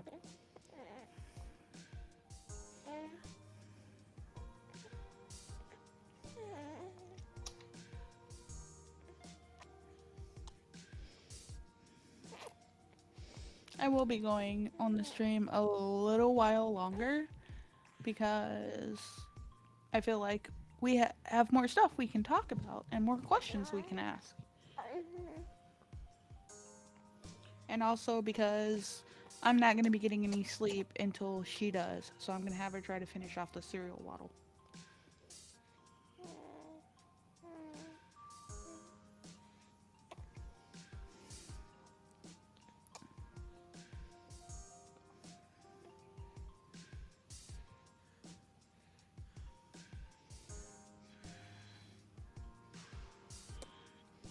And don't be afraid to ask any questions that you are curious about. I don't get mad at people for asking questions.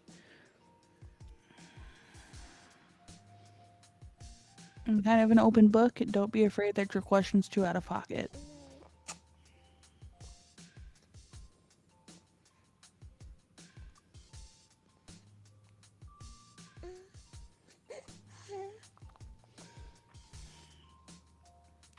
Aaron, are you still here?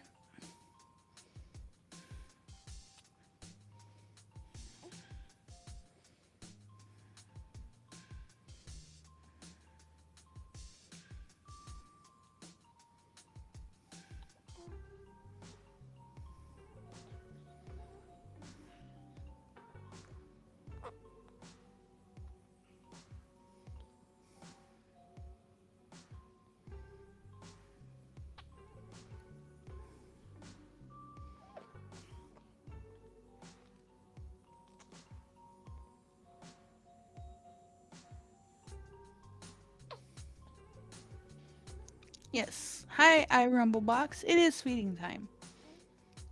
Just for now. How are you? Do you have any questions? Right. I also forgot that I left Sparrow the chicken. Or Chicken the Sparrow outside. You want to come say hi? No? Come here. You live in my house rent-free, little shit. You gotta say hi. 1 second. I gotta see where that follow was. I'm pulling up my OBS real fast. Say hello to your people. Tiny bird. Chicken cannot fly, so he just kind of lives with me. Just kind of hangs out and vibes. Okay, that was on my actual Twitch. Okay. Mm-hmm. Thank you for the follow there. Yeah. Mm-hmm. Oh yes, I know it was you that followed iRumbleBox. It's just I'm streaming. It's like you're streaming we're like collab streaming, so I'm seeing. Yeah, we're kind of like collab streaming, so I'm getting chat from Mm-hmm. various different What? places. So I didn't know if it was mine that you had followed in or if it had been Star Sands. I'll do my shoulder. Banana. Hi, Banana. My baby is 6 months old. But who has any questions for You me? good? Or if you have any questions for Rachel? Don't tell him that he's got a big head as it is. But while we wait for questions to get in, nice, Banana. I have a question for Miss Erin Locke. Miss Erin Locke, since you're going to be the only one here that probably understands this, Soray or Miclio? Oh, you're fine. You have an 8-week old baby. What are you still doing awake? Go to bed. Is your baby awake right now?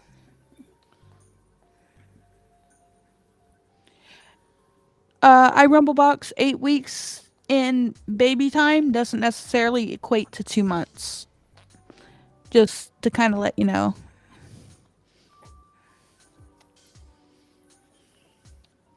It, Oh, they're just having it. oh, Banana is your friend. Okay, Boy, what you? I didn't know you guys were friends. Yeah. Um, What you want? Okay. 2-year-old toddler. You have two under two. Nice. Um, It's messed up. Messed up. is your baby still Yeah. What you? eating every 2 hours, or have you kind of extended how much they eat and how often they do? I have Because I still can't get this one to sleep through the night. no snacks. Mm-hmm. I have no snacks. I know. I forgot you outside, and I'm sorry. Yes. But welcome to my stream. Welcome to. I tried that. I tried. But welcome to my Twitch. Welcome to my stream. Currently we are doing our Mother's Smothered podcast. We haven't really done any So mothers more, but just been fucking around. I mean, we've been answering some questions though. We got some topics in briefly. We do this every Sunday at about this time, a little bit before this time. We've been going for about almost 2 hours now. And then I usually stream right before noon or right around noon during Monday through Friday for anywhere between 3 to 6 hours. It just depends. And then we just do our normal things like games and reacts and things like that. So I appreciate the follow. Um, who has any questions? You can ask questions about parenting or raising a baby. We can talk about we can go more into having abusive ass fucking parents.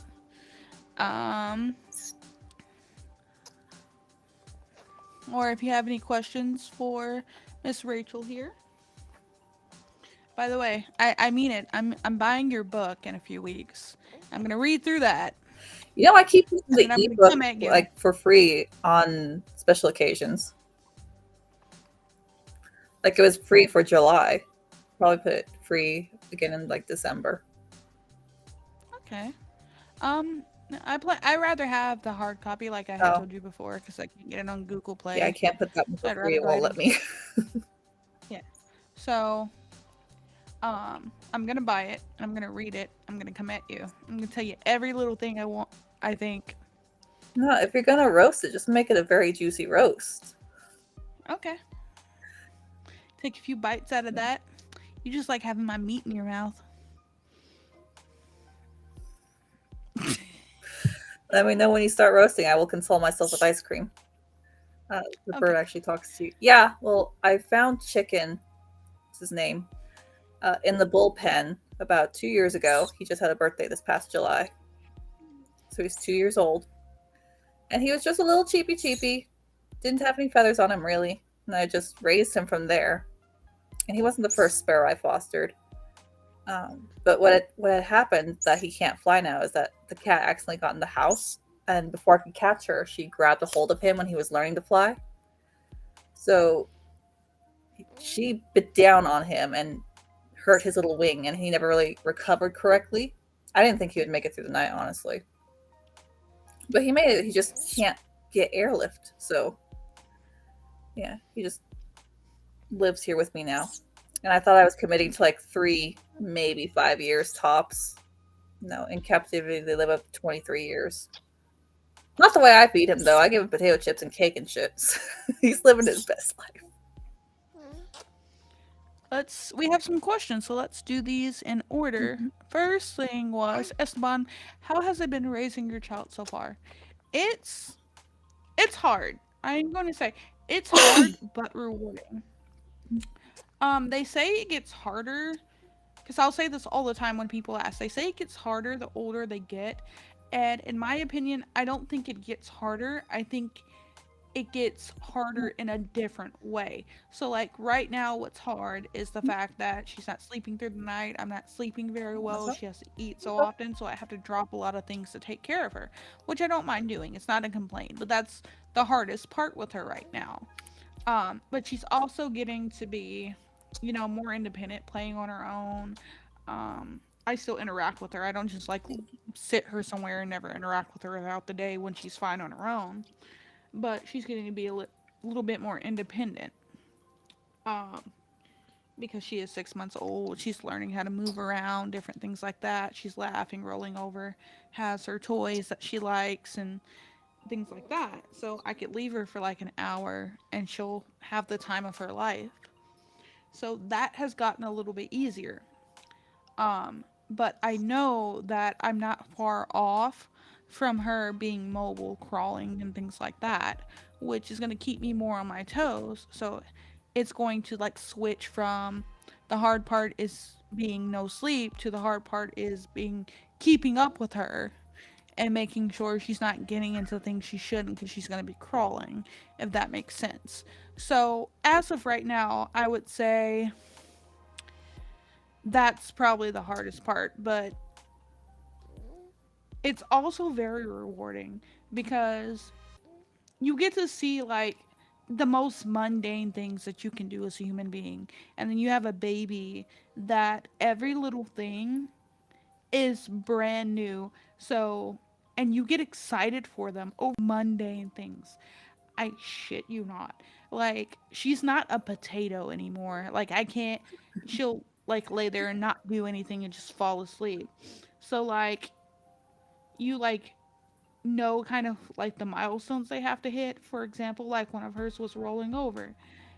And it's just like the most amazing thing to see them hit that thing and be so excited. Or like the smallest thing was like her learning how to pass a toy between her hands, because it used to be like she would kind of stare at it and hold it and gnaw on it, and she didn't know what to do with it outside of like grasping it like hard as she could and like no control over her hands. And now she's passing them between her hands. She's laying there and she'll see a toy like a little bit away from her, and she'll like reach out her hand and she'll just start swatting at it, trying to pull it closer, like clawing at it.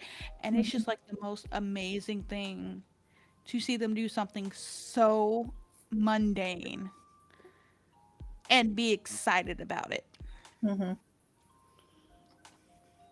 Like, she's growing hair and getting teeth, and I'm excited about that, like most mundane thing. She's growing hair. I do that every day. It's not like special, but she's No. growing hair and I'm So, excited. like, my sister has a little ginger hair baby. Are you okay, sir? And all right. And her daughter was having just like very slow hair growth. She just had like the tiniest wisps. So when she finally started getting enough hair to like put into like a little tiny ponytail, just ecstatic. You'd be surprised at how like awesome that like is to you. What? So that's my answer to that question. That's what it's been like so far. Because she's only half of a potato now. I can still lay her somewhere and she can't get anywhere. The next question was for you, Rachel, and I'll just put that up on the screen. Oh, we have pop-ups. What were some unexpected cultural differences? Well, I didn't come straight here from the Caribbean. So being very small and bounced around, it was kind of just like not really being very well orientated with what's going on. Uh, Climate absolutely coming to the U.S. was something very, very different because I came from where it was very humid and very muggy and warm all the time to somewhere where I experienced snow for the first time. Yes. Do you want to talk too? Okay, then. So it's experiencing things like snow and things like very dry heat that I had never experienced before. Um, but there was a difference in the attitude of kids too, that they were they had a lot more energy.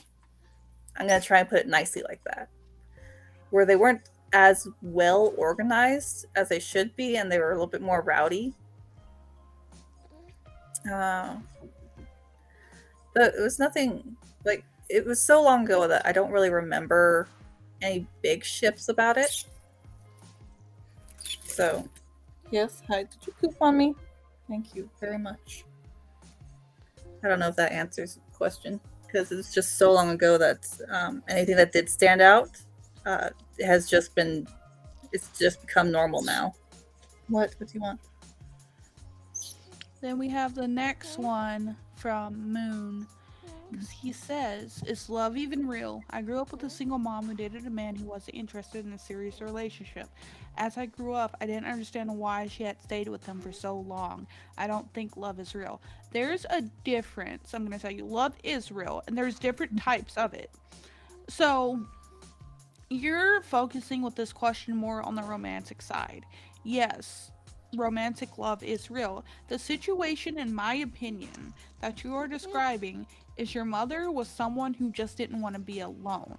If you're going to be with someone, you also have to learn how to be alone first. Because if you're not comfortable with being alone and you have these codependent tendencies that you'll just date everyone and won't leave them because you never want to be alone, it breeds a toxic environment where you just stick yourself with someone and you don't want to put forth the effort or want to try or don't think you're worthy enough to find someone that's going to make it work for you. Now, Okay. that's what it sounds like. Is that your mother just didn't want to be alone or didn't want to put in the effort to try to find someone or didn't know how? Because there's also this like phenomena that people who end up in abusive situations growing up with them also tend to be in those situations, and people in those situations when they get out tend to c- repeat the cycle with the partners that they choose. So like someone who is in a, let's say, physically abusive relationship and chooses to stay, when they finally get out, they have a higher chance of the next relationship and the next relationship and the next relationship being an abusive relationship. So it could be too that the type of like person your mom was attracted to was that type of personality, because either that's all that they knew or that's all they knew how to attract, Yeah. if that makes sense. It's kind of like the devil you know over the devil you don't. That there's security in knowing that there's going to be this pattern of behavior versus the unknown. And it's your fight or flight working against you. And for the same reason why people will have things like Stockholm syndrome is it's your psyche's way of coping and trying to make sense of the world and trying to make you feel safe.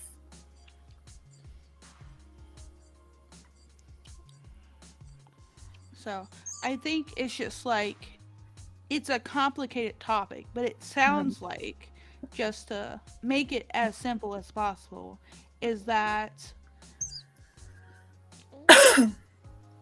your mother didn't want to be alone, just to make it as like simple as possible. She didn't want to be alone, so she stayed. My mom was in like a similar situation. She knows a lot of people, and she'll get in and out of relationships multiple times with these same people. The last person I was aware that she was with romantically was this woman and I'll leave her name out of it. But I got very violent with this woman because this woman got very violent with my mom. If my mom does something that she deserves the outcome for, I won't defend her. But I happened to go to my mom's apartment at one point, and she had a black eye and a busted lip, and her face was fucked up. And I come to find out is because this woman had like beat her up. And I don't know what the argument was about, but I was pissed. Like, I called the cops. I didn't want her there because I was on the lease. Even though I wasn't living there, like, actively, I was on the lease. I didn't want her there. And there was also a time I had pulled a knife on this woman to get her to, like, leave. So it was like that constant thing where my mom would constantly be with like the same 3 or 4 people over and over and over again, and she would just let things happen because she was comfortable or because she didn't want to be alone, because my mom's very codependent. There was a lady that she was with for a short while when I think I was in middle school, possibly like late elementary or middle school, like early middle school. And this lady was very abusive to me for like no reason, would yell, scream, treat me like shit. My mom did not get rid of her for a while. And then when I was in like late middle school, high school, there was another lady that my mom was with who was similar. Like, she was living with us, and my mom would decide she wanted to discipline me off her words or let this lady treat me any way she wanted, just because whatever reason, like half the time. I woke up one time to my mom hitting me with a belt after a conversation with this lady, and I don't know why to this day. And she beat me so bad I ended up with a scar that didn't go away for years. So it's a comfort thing, and it can be a very abusive thing because my mom just doesn't know how to be alone. Yeah. But Moon, going back to you, it sounds like maybe there was a kind of love. It just wasn't very explicit. Because for two people to kind of be together and it's not abusive, it's sort of a nice cohabitation setting. I don't think you can do that without there being some kind of love. Even if it's not a romantic kind of love, if it's not this sort of how do I want to say it? Like, it's not a spectacle of love. It could be very quiet kind of love. It could also be a very platonic kind of love. And again, love is a very, very complicated matter. And it's one of the things that that Anne and I want to do when we talk about our productivity with writing, is going over different kinds of love and love languages and how it's used in fiction versus how it tends to work out in real life. Because we have this concept from media that you need to show someone you're in love, whether it's by saying it a lot or gift giving or acts of service, whatever it does. But often how we present how we love someone isn't the way that they like to receive love, and vice versa. Sometimes the way we give love is not the way we like to receive love. So it is a very, very complicated topic, and it might be that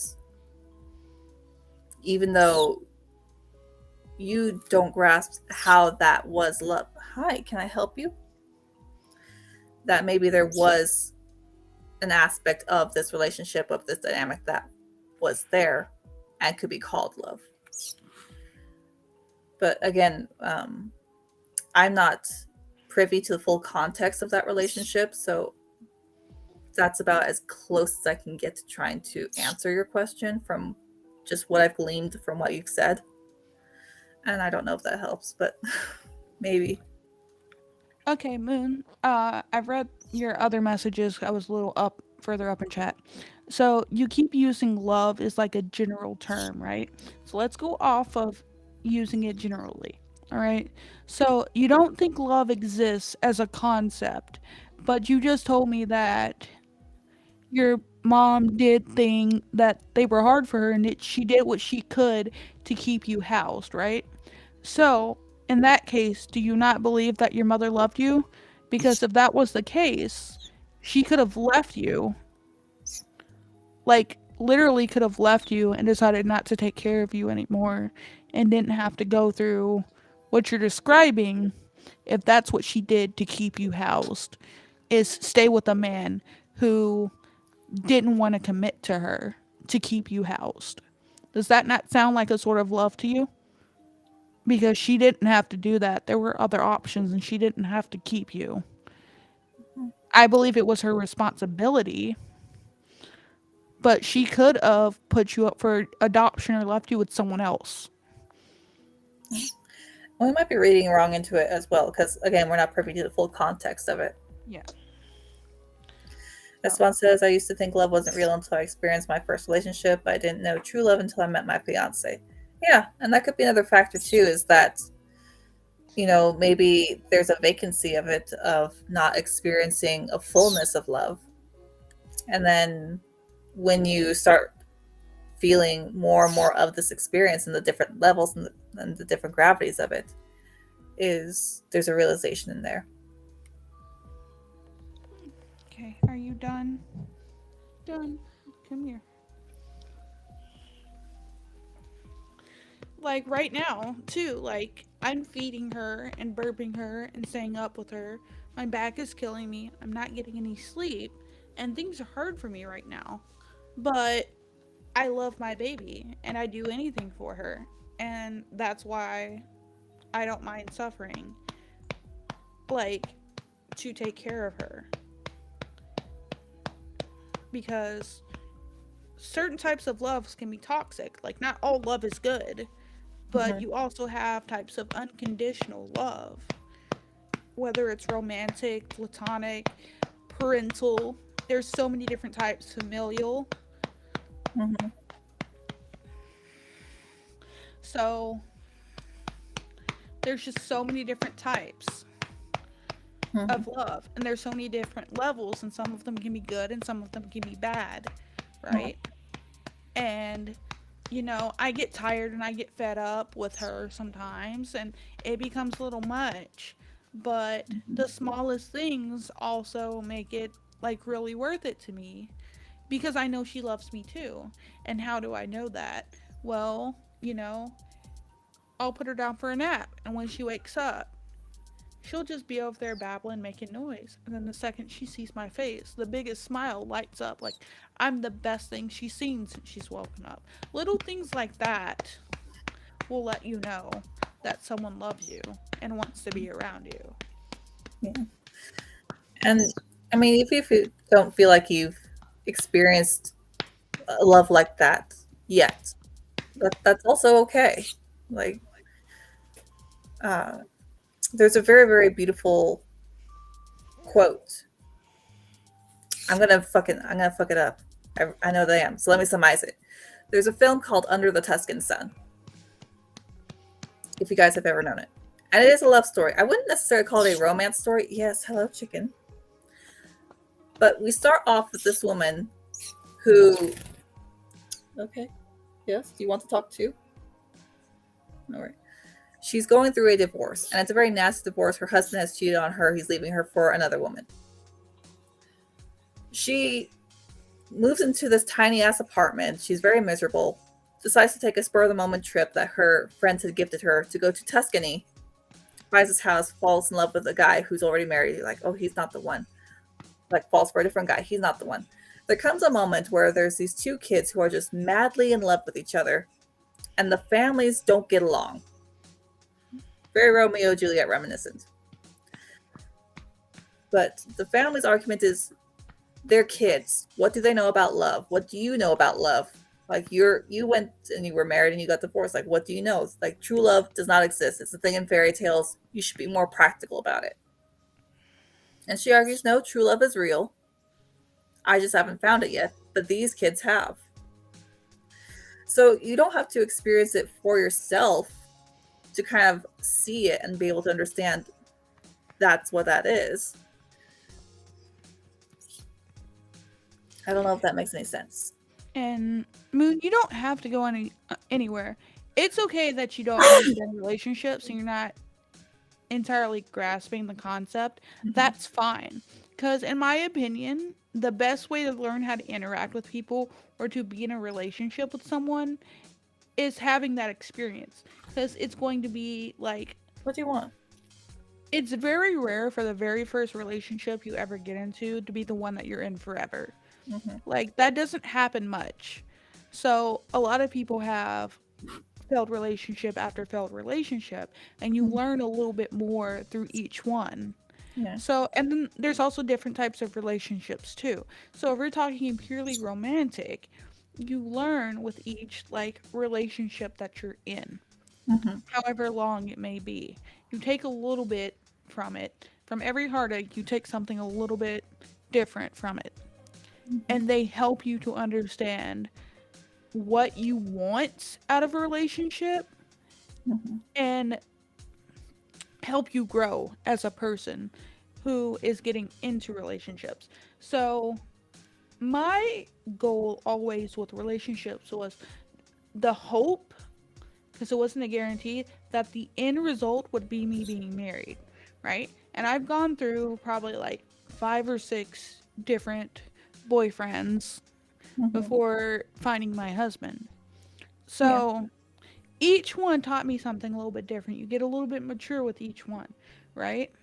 Mm-hmm. So I think my relationship before my husband, um, Mm-hmm. just that relationship, what I learned from that and what I wanted out of like a more permanent relationship was someone who wasn't going to be driven away by my mother. Because a lot of what ended, a good portion of what ended my previous relationship was all the things that my mom was doing. So the housemates, just kind of her behavior and everything. And he told me this, which hurt me deeply. And then I got with my current husband now, and her behavior just never bothered him. He just kind of brushed it off.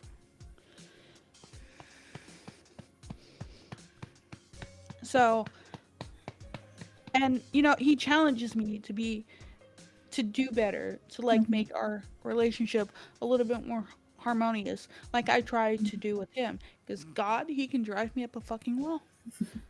I shit you not, he can drive me up a fucking wall. I Yeah. can't tell you how many times I've told this man not to leave his socks in the living room. Drives me up the fucking wall. I have OCD. Like, Mm-hmm. don't leave your socks in the living room. I give this man, and he works, and I stay at home. I'm in charge of keeping the house clean, but I like him to do little things that'll take him 3 seconds that makes my job just significantly easier. I give this man options, right? I told him, stop leaving your socks in the living room, but he likes to go home and sit down after a long day and pull his socks off. That's fine. You see that stairwell leading downstairs? Right there, that's where I toss laundry. I just toss it down that staircase so I can do laundry, because that's where the laundry room is, down those stairs. So if he wants to take off his socks while he's sitting on this couch, all he has to do is pick them up and toss them in the direction of that stairway. It's not hard to do. And I want to strangle him every time I see a sock sitting on my living room floor in front of the couch. Yeah. I don't remember who said it. Might have been Jordan Peterson that I'm quoting, but I don't remember. It's someone Make your significant. fucking bed. But it's something that, a relationship is, I don't know what the hell I'm doing. You don't know what the hell you're doing, but hopefully together we can figure something out. And I think that's a great way to look at it too, is no one really knows what they're doing in life, but having someone who's going to help support you and who you can help support and to just the best of your ability. And that is love. I would say more love is the willingness and the desire to stick through it and get to that point, because Mhm. sometimes it's not hard and some people just give up. They just can't Yeah. do it anymore. So I think the desire of wanting to be with someone that you're willing to get out of your comfort zone and learn how to do it together, which can be hell in a handbasket for a while, especially with other things life throws at you, is love. Yeah. And Moon Honey, it's like okay if you can't tell. It's all right. I mean, you look at me, I'm kind of a fuck up. I've had boyfriends and girlfriends aplenty. I'm still single. And I've known people that they met their now spouse when they were in second grade. And they just knew from being a kid, like, I'm going to grow up and marry that person. I've known people that they were complete strangers. They went on a date and knew from that day that that's going to be the person they end up with. And it's very, very beautiful. But you also have, people who just, they keep trying. And I think that's the most important part, is that you have a hope that, there is going to be someone out there who will help make your life happier, fuller. Does that make sense? Okay, I'm gonna go try to put her back down. She ate. I filled this to the brim. Mm-hmm. And this has quite a bit of cereal. If I pull close, you can see it like all settled in the bottom now. Yeah. So hopefully she stays asleep. She should be fine now that she's not hungry, because that's probably what her problem was, considering how much of that she just ate. Go into a food coma. Yep. So I'm gonna put her. All right, Chicken, do you want to have anything to say? Any parental skills? I love you too. Mm-hmm. Yeah.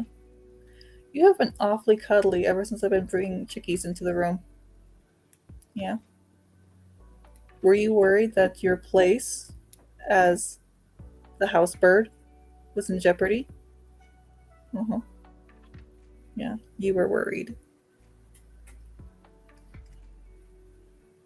I don't know. And it's okay that you don't know. I mean,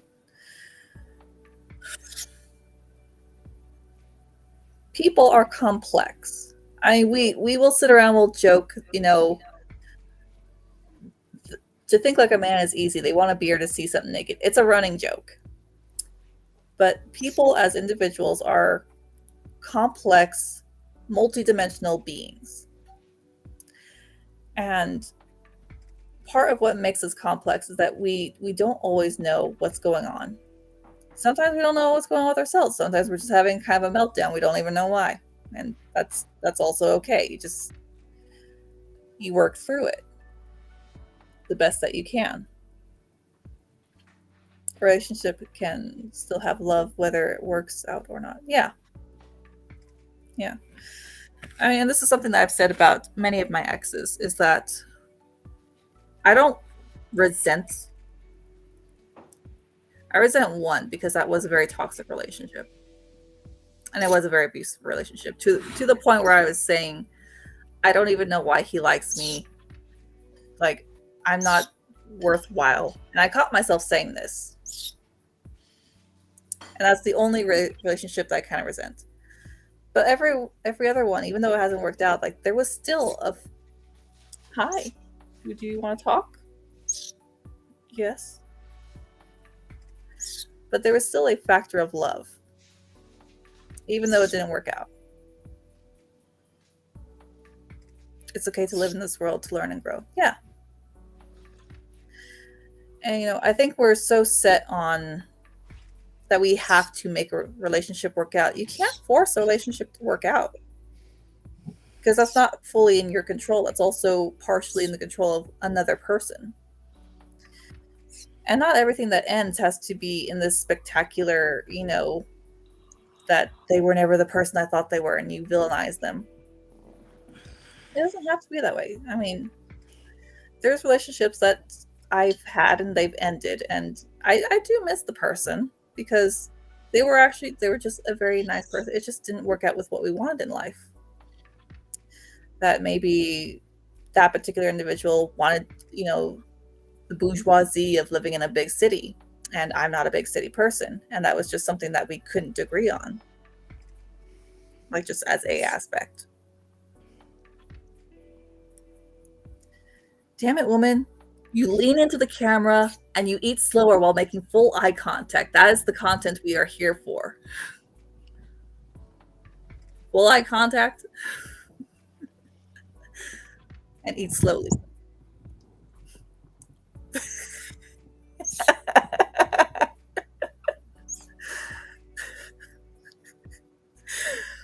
Hmm.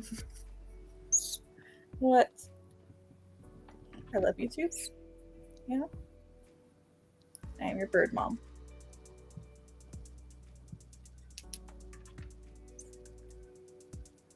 Mhm. Absolute premium content. So rich. It goes down so good. What are you eating? Brownies? That was a brownie, yes. Oh. Did I tell you that I got like 30 cakes donated to me? Where's mine? You're in like freaking Idaho or some shit. No, Idaho. I That was mean, a joke. Ignore me. I was trying to think of something to come back with it, but I'll give you your comeback. between having a fever and nothing, I'll come back. Oh, okay. I almost missed that one. Damn. No, there was a bakery with our nonprofit that just donated like forever cakes, and they're just like little 8-inch cakes. They're like 1 inch big, like little toddler sized cakes. I asked if I could take one home, and I was taking like 8 cake home. They gave me a box, and the box was like 30 cakes. Nice. It's like I wasn't gonna be greedy, but now I have no self control. You've already given it to me. One of the people from our group made like 3 batches of brownies Mm-hmm. because I guess they and another person in the group they can't have gluten. It's not like a choice. They can't have it. Oh, they have celiacs. So she made gluten-free brownies with I think walnuts or something like that, some sort of nut. And I hate nuts and brownies. And then she made regular brownies for those of us that can eat gluten. And so there were so many snacks because basically everybody brought something. So they were like, "Who wants to take what?" And I came home with like a few brownies and some apple fritter. This about my Sorry, three apple exes. crumble, not apple fritter. My 3 exes fell in love with me after the relationship was over. They only grew to love me because they missed me, but they chose to break up with me, so it was their loss, and I grew out of because they were gone. Yeah. I've actually had that happen. Is I didn't know that some exes were still following me because like I just didn't. Here's the thing: when we break up, I sever ties because I'm not stupid. I But can't say I've severed ties with every single ex that I have, but I want to say like probably most of the ones that were serious exes, mhm, I've probably like every so often I'll go back and see like what's going on with their life, I don't even cuz do that. but I don't like reach out or anything. So I get curious and I get nosy. That's Nah. basically all it is. So like all of my non-serious ones, I don't mind like having as friends. Mhm, Um I think I have like two that I like. One I can't like see anything on their Facebook, but the other one I happened to just like get curious one day and looked up their Facebook and they're married and they have another kid and I'm happy for them. Like mhm, every so often, I just look and be like, I wonder how so and so is doing, and then I'll just like kind of look at their Facebook page and then go about my day and then forget about them for like 3 years. no, I don't. I don't have them on like any kind of contact or social media. Yeah, I Um, don't message them or anything. Like they're no. happy, I'm happy. It's it, especially if it wasn't like a bad breakup, right? Yeah. So like it's whatever. Like neither one was hurt by the thing. How is he doing? Oh, he's married and has another kid. I'm happy for him. No, I just like to imagine that for all my exes that it didn't work out with us, but they found someone. They're like living their best life now. I kind of like to see it. But Nah, I'm nosy. I don't no. want to stir the pot or start anything, but I'm But just I have curious. had it where after my first modeling gig, they had released to me like 4 photos because I signed away my rights for all the photos. But they gave back like 3 of them that they didn't quite like, but it was still kind of good, and they gave those to me. And then yeah, I had exes, and then like dudes who were mean to me all through high school. It's like I've always loved you. No, you haven't, motherfucker. Okay. So one of my friends in the last high school that I attended, her Mm-hmm. little brother knew someone I worked with and decides after seeing me again after I don't know how many years because it had been years and his sister had died like 2 years previous. She was like Mm-hmm. my first friend when I had moved where we were living. Mm-hmm. I think she had a brain aneurysm is how she died if I Oh. remember correctly. Mm-hmm. And he sees me I think after like 2 or 3 years Mm-hmm. like since high school, and he's dating somebody else I went to high school with. I shit you not, this motherfucker messages me on Facebook talking about he loves me and that his sister had wanted us to get together when she was still alive. And I'm just like, how dare you? How dare you? For one, I'm friends with your girlfriend. I just saw her not 2 weeks ago because I bought a bra from her that she was selling because you guys ain't got no money. And you're going to use your dead sister It's messed as a up. way to gain sympathy from me because I'm totally going to be with you. Not to mention, I was with my boyfriend or husband at the time. He's still my boyfriend. But how dare you? Not to mention, you were a kid. Like, no, you're younger than me. Mm-hmm. No, be gone. No, but Go it's enjoy. weird, isn't it? That like you're kind of like on the way to like just being in a good place, and someone sees it and they just like want to jump in on that. And it's always that same thing that I've always been secretly in love with you. No, you haven't. And then the person that I worked with, I told them was like, "Yo, tell him not to message me. You already know I'm in a relationship, so I don't know what's going on." It's like, well, and I was like, he's in a relationship too. Like, I know his girlfriend. He's like, they're having problems. I don't care. They're not going to have problems with me involved. Mm-hmm. I don't care. That's their business.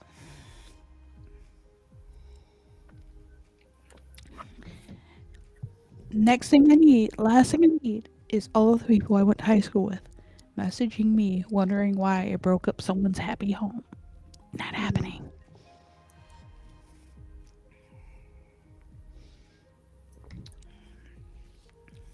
But it's the So same when you have friends that like they want to spill the tea on an ex, and you're like, I just don't care. Like, why are you bringing this up other than to just cause drama? I remember at one point my husband knows someone. I don't know how he knows her, but he knows someone I went to high school with. Mm-hmm. And I was really surprised to find out this fact, but I was like, whatever. So we're all like hanging out, and I start talking shit about this guy that we went to high school with because he was known as like the school's fuck boy. But like if you look at pictures of him now, he looks like a middle aged dad. He's not even 30 yet. He's like my Ooh, age. And he just got fat and like looks like a middle-aged guy who isn't like happy with his job. Like that's the best way I can why describe is him. vicious? Oh my god. And I'm talking like we're like talking about people like we went to high school with, me and this girl. Mm-hmm. And I start talking straight shit about this guy because I had slept with him too. And I'm talking all types of shit in front of my husband about this dude. And she just goes silent and she's like, I'm dating him. I was like, no.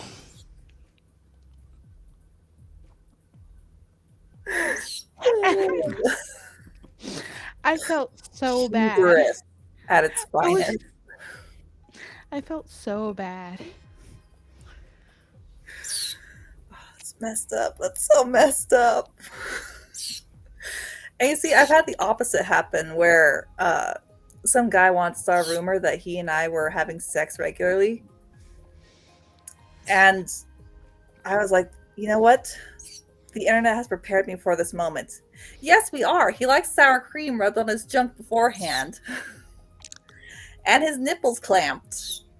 He also likes if I take a cod and it has to be fresh Atlantic cod. It can't be any other kind. And just slap him across the face while calling him Sally. Then he cries for 20 minutes. I have Like, a you want to friend. start some shit? I will win.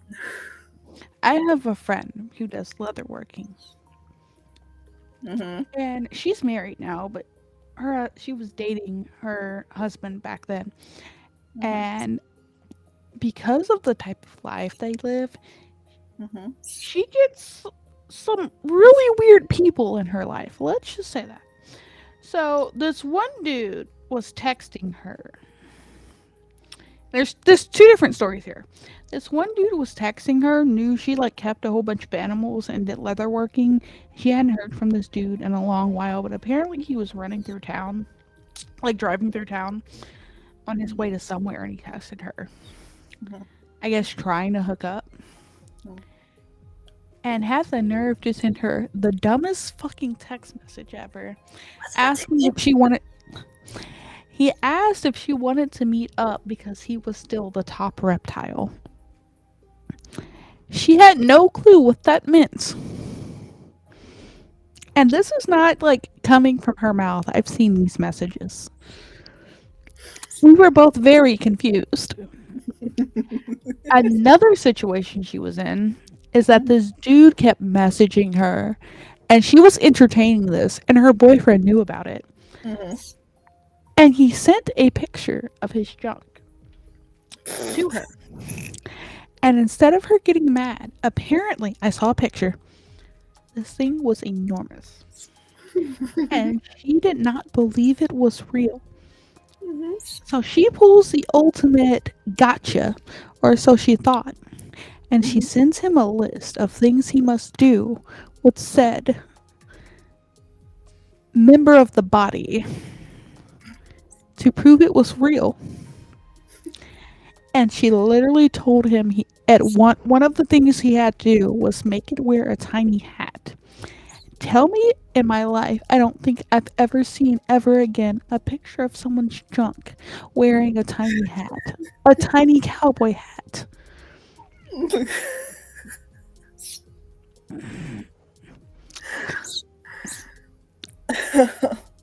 I have some friends, and let's just leave it at that.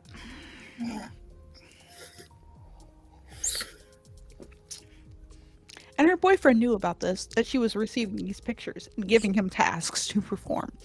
Because her boyfriend was apparently also very impressed. I mean, when you have someone that bright, have a little fun. Have a little fun. Yes. What would you like to say? Uh huh.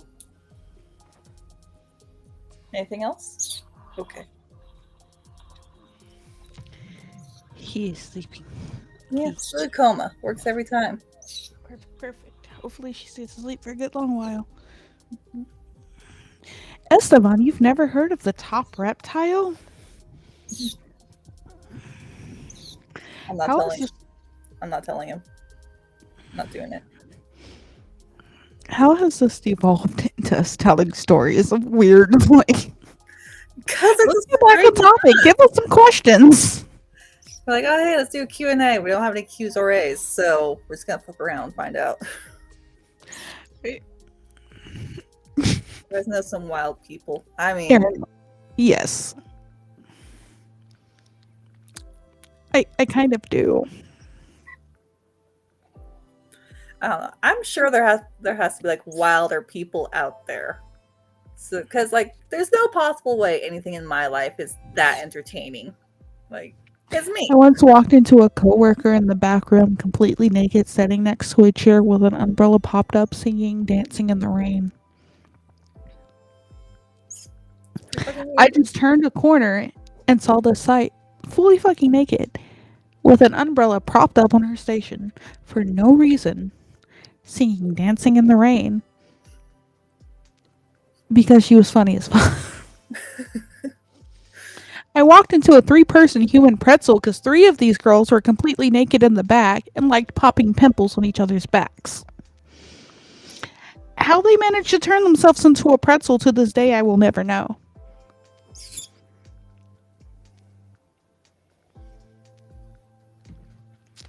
That's some Midwest fucked up shit. You know, I think that there's some fucked up shit in California. I've never walked in on that. I have some stories. I once saw a coworker get on stage with a whole ass fucking banana in a Wonder Woman costume with a cape like actually attached to it. And then she tried to hide. I used to work in the strip club, mind you. I think I've said this multiple times. Oh, okay. She tried to hide from the manager by standing on the other side of the pole, like he couldn't see her eating a banana on stage. The ladies that I worked with were characters, and it was great. I mean, that's going to bring in the most interesting people. Let's be honest. I got some stories. Like, you're not going to get that from, like, Tim in accounting. The person who trained me to bartend, Mm-hmm. I think I've only ever seen her like be unnecessarily mean to someone one time. And this person had absolutely no like business being a dancer. She was obviously heavily on drugs. Mm-hmm. And I'm not one to comment on people's looks because I know most of the time people can't help the way they look, but her face was not fit to be a dancer. There was no way makeup was going to make her look any better. And she was gross. I loaned her because she had never been in that like type of situation before. I loaned her one of my uh waitressing outfits. It was like this red and black bodysuit that I would wear a pair of leggings with, and it completely covered me until like the crotch area, and then the leggings would go in so my legs were covered. And I loaned her this. It was velvet red and black. Mm-hmm. And this is gonna get a little gross. So if anyone wants to look away or like go away for the next 5 seconds, this girl bled Oh, into my outfit no. and did nothing Uh-uh. Uh-uh. to remedy that situation at all. I let her keep it. Yeah, that's the only thing you can do. And she worked after she had obviously done this with customers. And when she would work, she would grab the pole, walk around it in a circle, try to do a little dip, walk to the other pole, same thing, over and over, back and forth, back and forth, back and forth, back and forth. She wasn't right in the head. We'll just say that because I don't like making fun of people. But Naomi is old school. And if you make yourself look like a fool, these girls would bully you for various different reasons. Some people got bullied for just being a know-it-all, prissy little young fuck who thought they were better than everybody else. I saw a few of those get their ass beat because they I thought mean, they were that better. is no reason to be bullied. But she really had no reason to be bullied. I'll admit. And I think the one time I've ever seen the bartender that trained me, she was a dancer at this point, be mean to someone is she. For one, I think it's because of the person who brought her in to work there. They didn't like. I think that was one of the reasons. Also, she thought it was really stupid that they kept her around because this girl worked for like a week or two. And she gets on stage and starts making fun of her by doing the exact same routine that this girl did.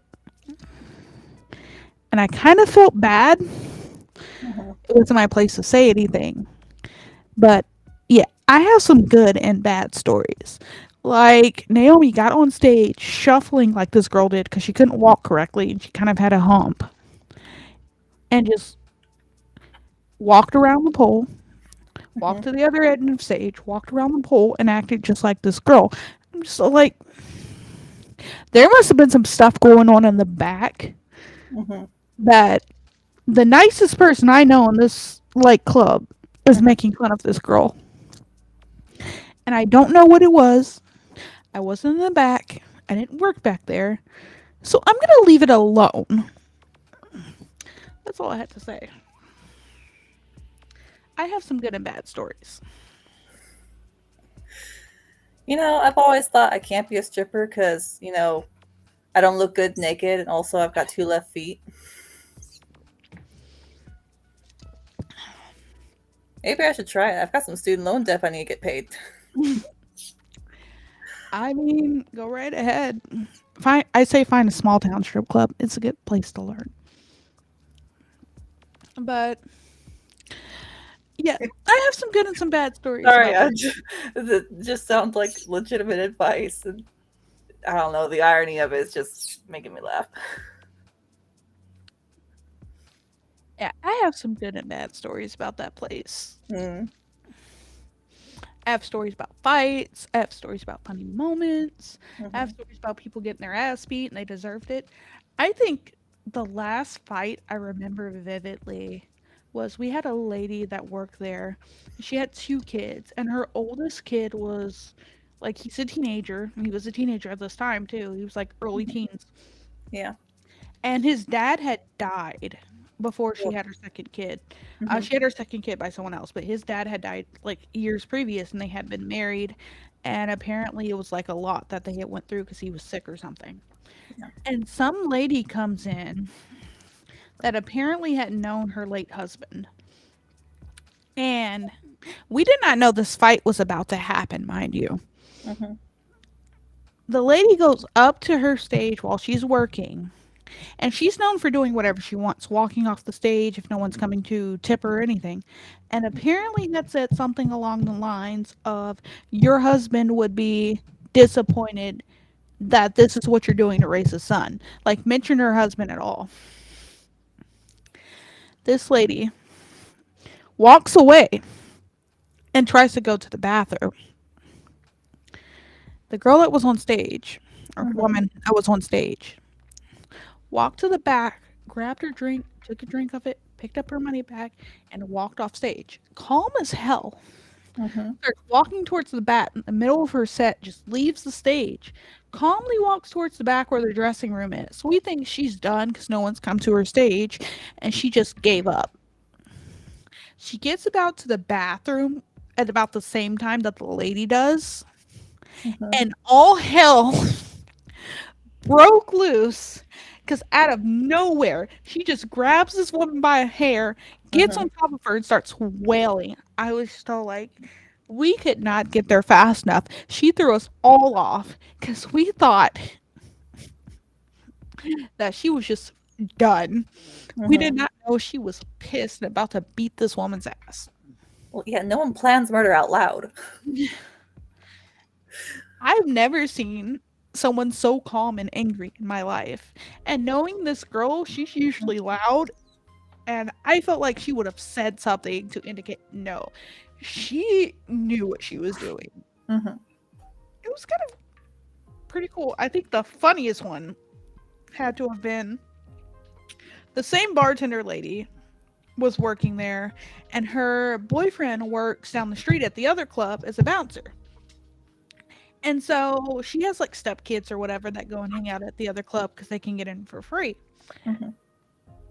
And some person, some older man that was there, like tried to get into a fight with them or something, Mm-hmm. realized that dad worked there. And so he took off, but decided he still wanted to have a fun night. So he leaves and goes down to the other club where mommy is. Oh no. And before he gets there, she has received a text message Mm-hmm. with his description, what has gone on. You want to tell me why 5 strippers met this guy at the bar and ran him off because she walked out there, 5 girls on her heels, talking about you should have stayed there and let my boyfriend kick your ass because you went you went from the pot into the fire and he did not know what the fuck was going on.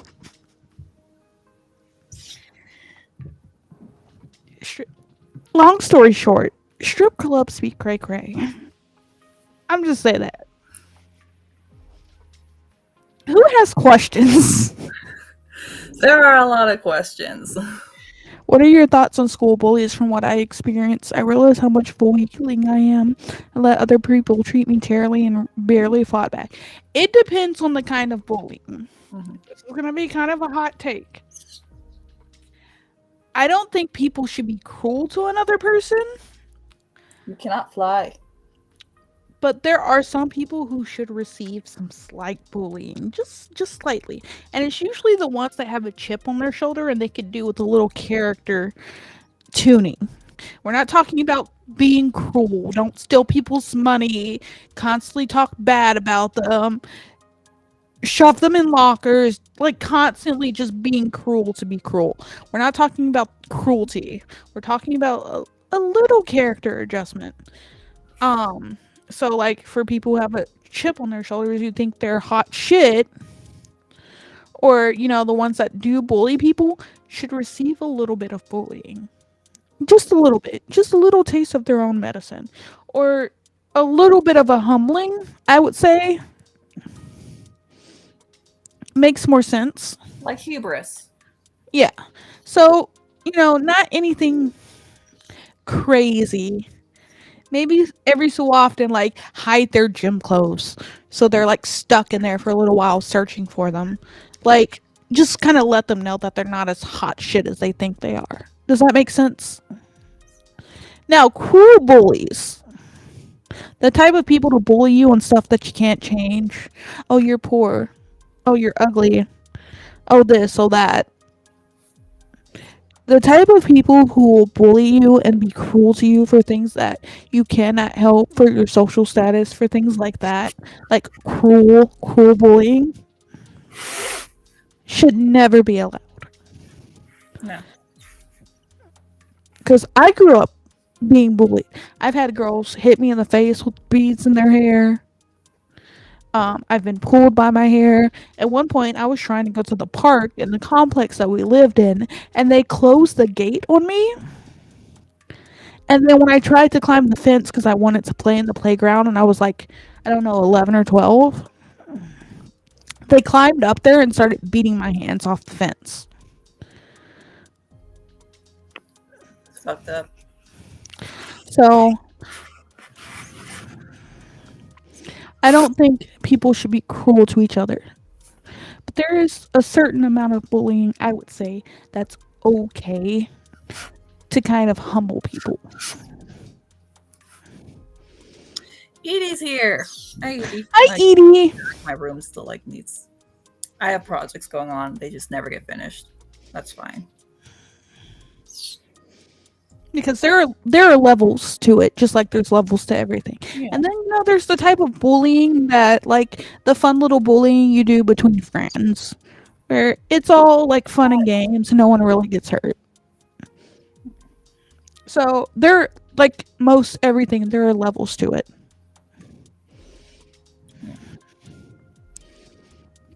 What was it like being pregnant for 9 months? Was it a little scary? With a generalized question like that, every part of the pregnancy is different. Mhm. So, and they're all hard in their own ways.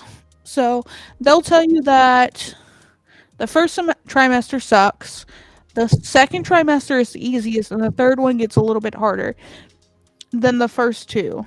And I'll agree with that because first trimester is when the morning sickness hits, and there's different levels to it. There are things you can do to help alleviate for a while. It's kind of scary not being able to eat, to go off what Edie said. Like, having problems eating is a little bit scary because you're also worried about the baby, that you're not eating enough, you can't keep anything down, and you worry about yourself. Once you get out of the first trimester and the morning sickness is gone,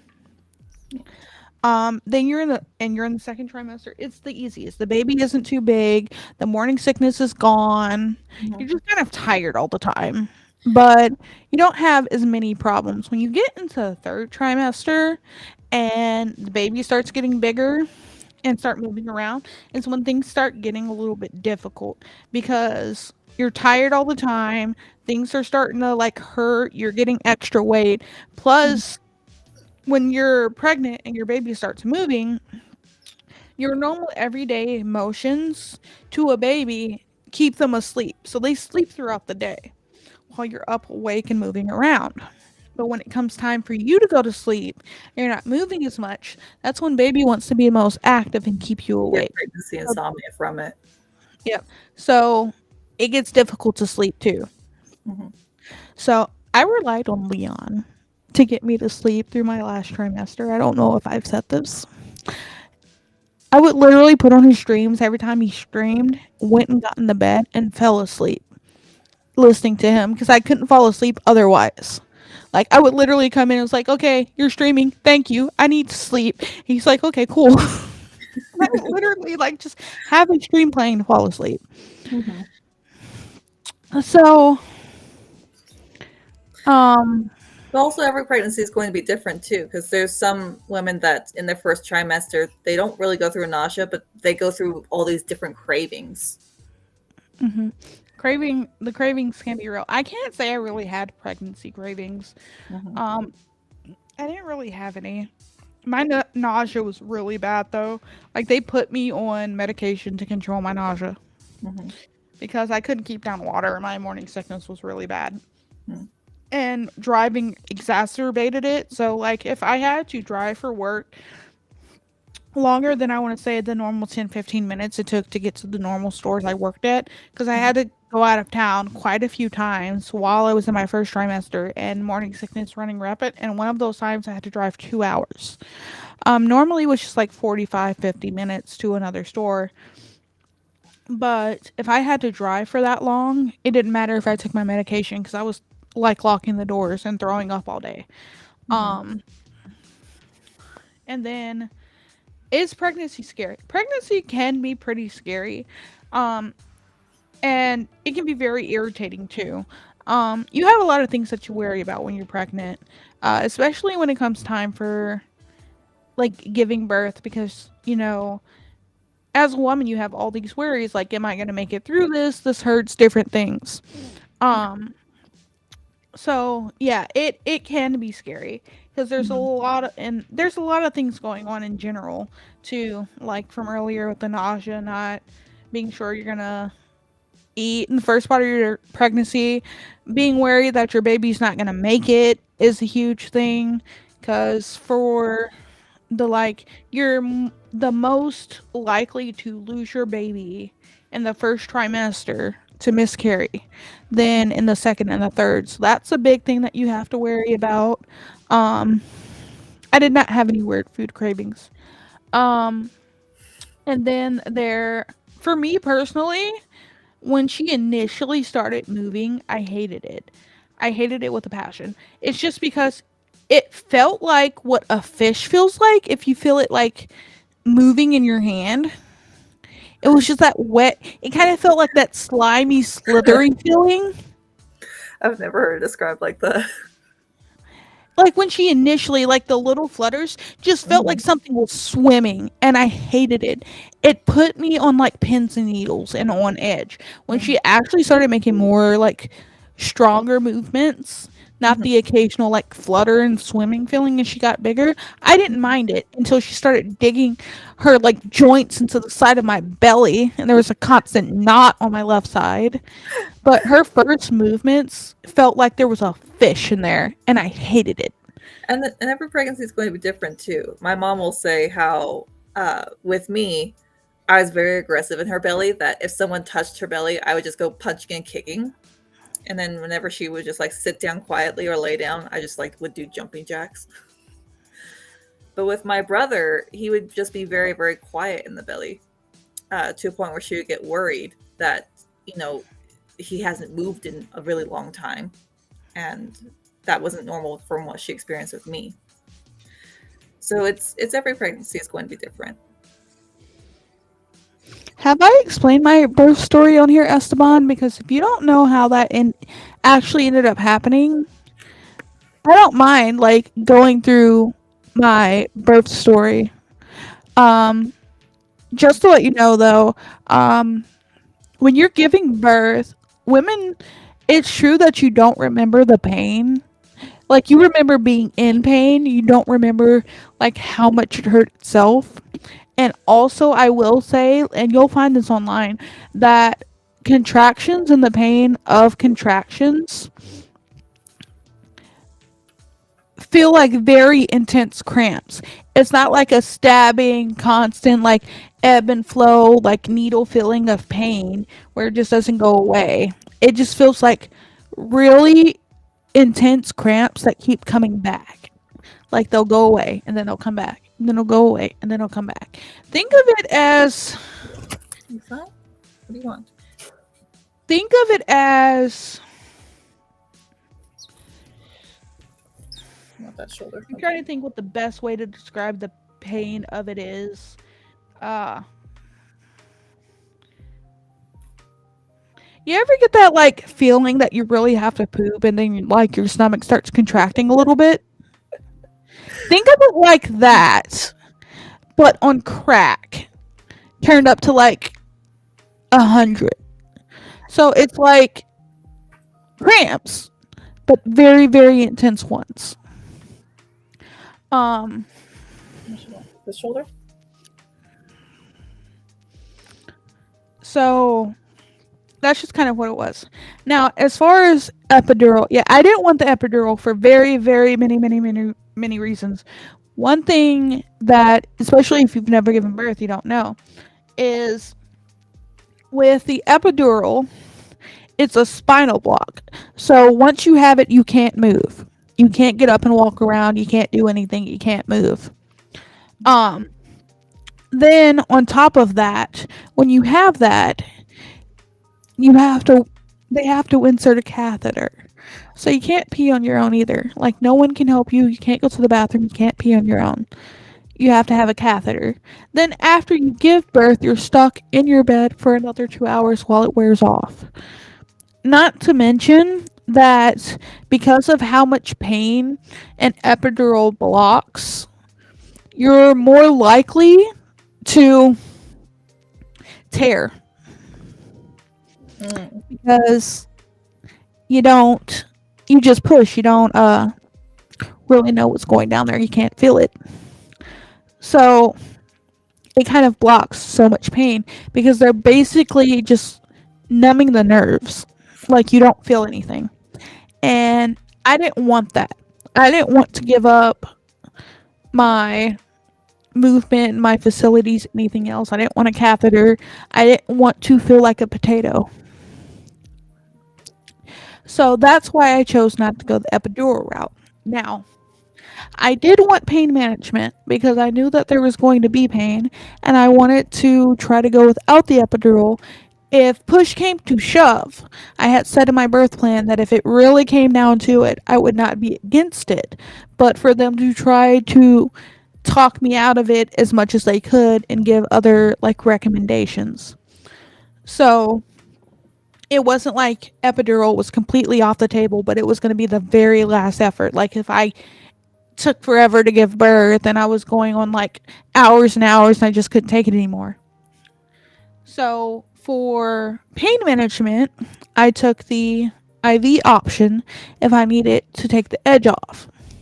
So they gave me doses of fentanyl. Very minute, controlled doses of fentanyl. And they said I could have, I think, 3 or 4 doses. And they all had to be like, I think, 2 hours apart. Now, when I went in, I was scheduled for an induction. Because she was tiny, they wanted her to go ahead and come out just to make sure there weren't any problems. I was scheduled for induction a week early than her due date. And so we go in, and when we go in, they start you on Pitocin, which is supposed to get your contractions going and your labor started.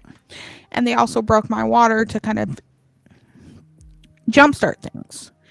I was fine at first, but as everything built and as things started going, and also I was dilated to a 4. You're supposed to be at a 10 when you're giving birth. So I had already started dilating for a few weeks before. So things started getting going, and then contractions started getting a lot more intense. And so at this point, I'm just all like, okay, I want my first dose. And the nurses and everybody will bring you in other things that kind of help with the pain too. So like one of the nurses had given me a comb because one of the tricks is that if Your body can only focus on one type of pain at a time. So what they did was they gave me a comb so I could squeeze on it and do things to like hurt my hand to try to take Just away like from the back. other pain that I was feeling. Oh. So they would give you a comb and you just kind of squeeze on it and let like the teeth of the comb dig into your skin. It was just like a little plastic, like heavy duty comb. Um and things like that. So after my first dose, because I had my baby all natural. I don't know if you guys know this. After I had the first dose, I was like, cool, I'm tired. I just went through all of this. I'm ready for a nap.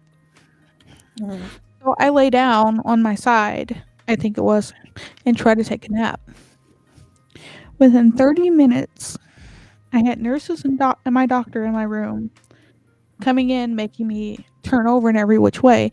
And I'm feeling heavy, I'm in pain, and they're wanting me to move around, and it's just difficult Mm-hmm. because things are going along. They've broken my water. I have things moving, and it just gets difficult to move. My doctor don't give a fuck because they kept losing her heartbeat. Her heart didn't stop. It's just they kept losing where it was with like the monitors and everything.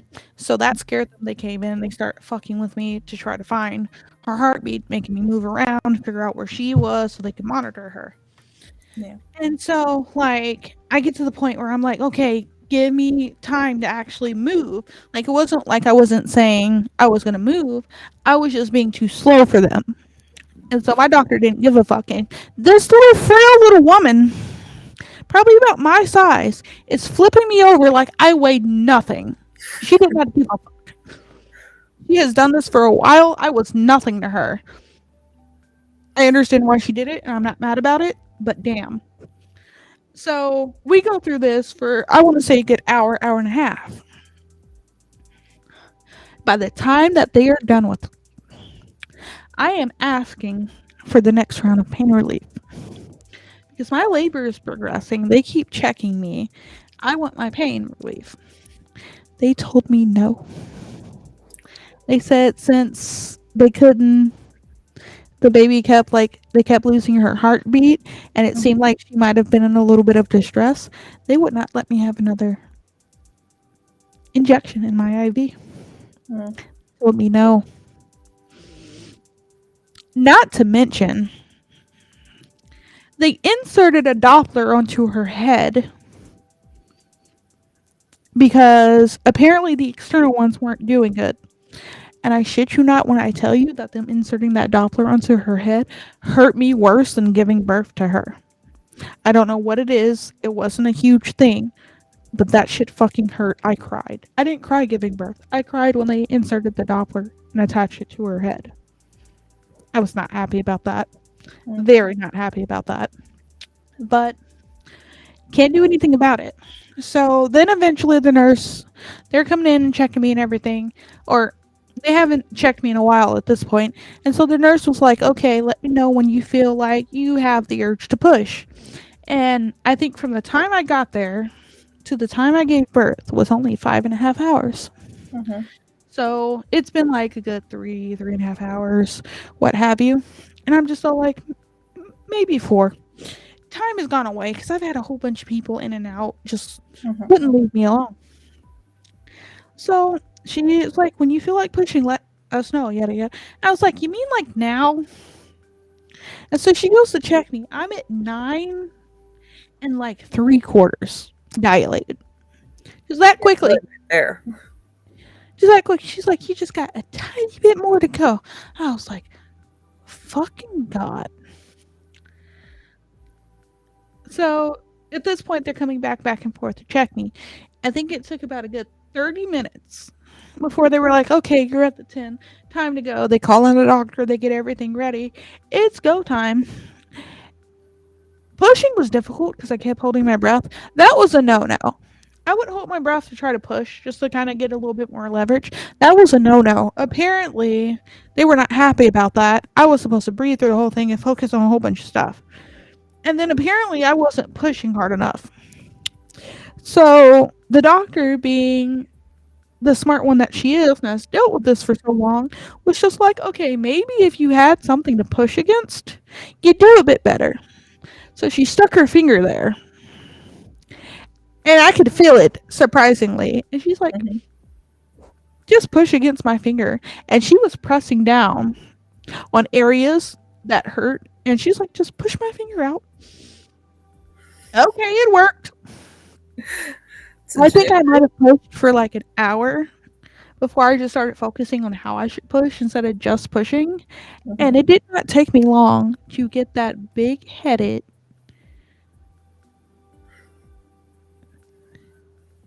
wrinkly baby that would not let me sleep out of my body. And she knows I'm talking about her because I just heard her make a sound.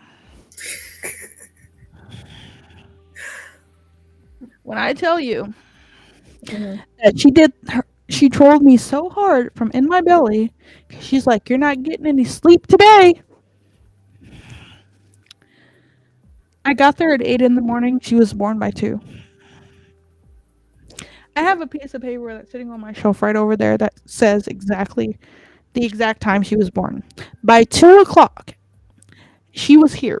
I think it was like 1:20 something. Yes, I had an awkward lesbian experience with my OB. It worked. She knew what she was doing, and that shit was crazy. That shit was crazy. But yes, 5 hours start to finish from the time they got me in my room to the time I gave birth to my daughter. Mhm. And I swear to God that I was at a rave or had some sort of fucking fever dream because that shit went by so fucking fast and so much was going on. I'm pretty sure I permanently have whiplash. Yes, I had my baby all natural because my baby decided that mommy gets no sleep and no pain meds.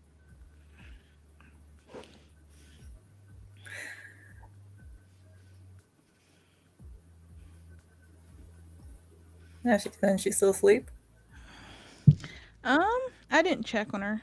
Yeah, she's still asleep. She makes noises in her sleep. It was just a normal like sigh, so I wasn't worried that she was awake.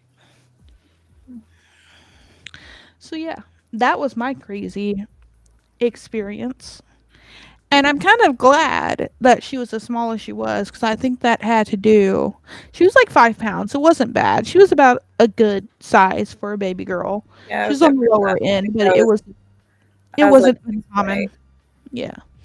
So I think with the fact of how small she was why it was so easy to like evict her.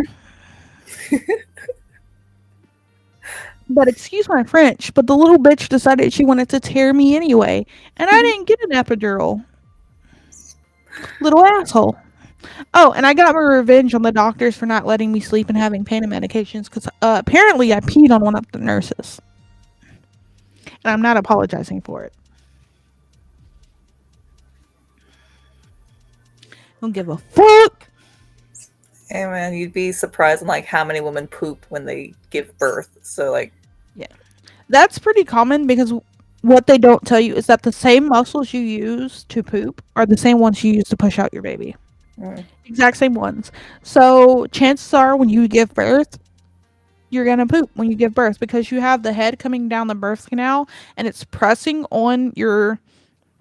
It's like it's pressing on things, mhm. and you're using the same also muscles you use to poop. So with that, like stuff gets squeezed out and you poop. Like it happens. I probably did. They usually don't tell you. They just clean you up and don't say anything because it's so common. But I did hear one of the nurses say to either the doctor or one of the other nurses that I had peed on her and was not aware because they had like broken my water. So I had stuff just coming out and it felt wet down there anyway. Apparently, I just didn't notice that I had peed on her. Oh well, that's what you get for not giving me my fucking medication. Mm.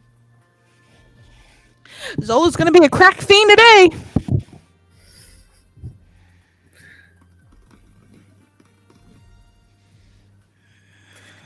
we have other questions?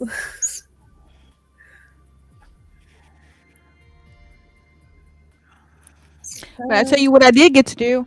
Immediately pee. I got to get up and walk around. Yeah. That's because I'm funny. I'm very funny. And Edie, no, his name is not Flint. His name is Chicken.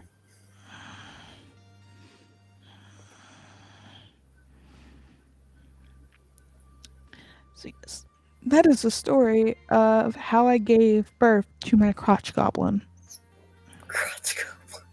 Oh, sorry. She's older now. Booby bandit.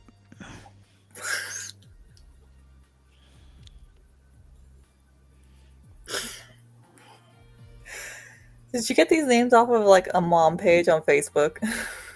No. I think my husband originally started calling her the Booby Bandit. And I think I was, yeah, the Booby Bandit or the Milk Monster, one of the two. We just started calling her that. We might have seen it somewhere, but I don't remember if we did. And let me find this group chat. I went as far as to make a wanted poster. Wanted, overly cute, Booby Bandit, $1,000 reward. It's a sparrow that identifies as a chicken. I didn't have a name for him, so everyone just started calling him, hey, you know, your chicken bird. Your little chicken over here, so his name's just Chicken. And yes, we have a chicken named Sparrow, and they are friends. Yes, I know, I'm talking about you. Do you want to talk? I love you too. What is your ideal breakfast meal? I like grains. I have eaten, for breakfast, I have eaten grits, I think, the last 4 days in a row. And there's this fun little thing that you can find now that I didn't know was a thing until like 2 shopping trips ago for groceries. They make Cinnamon Toast Crunch Cinnadust as like a seasoning thing. So you can buy the stuff that they put on top of Cinnamon Toast Crunch. And I have been putting that and sugar, a little bit of sugar, in my grits, and it is amazing. And they also make a Cinnamon Toast Crunch bread spread, like a toast spread, that is to die for. That shit is good, and I'm a fat person because I keep buying Cinnamon Toast Crunch related products. I don't think I've ever idealized breakfast because it like always depends on the mood. That sometimes you just want a big, fluffy, fresh baked, cinnamon roll. Other times you want grits, and sometimes you just want like pancakes and bacon. What do you want? How would you grill your meats? Charcoal or propane? Charcoal. I don't own a grill. I don't know the difference. I don't grill much. That's more of my father-in-law's type of thing. So I don't know how to answer that question. And don't ask me how I like to cook my meats because I'm going to trigger a lot of you if you want an honest answer.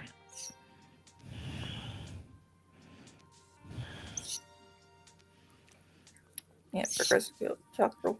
Because like charcoal, depending on what kind you get it smokes the meat nice.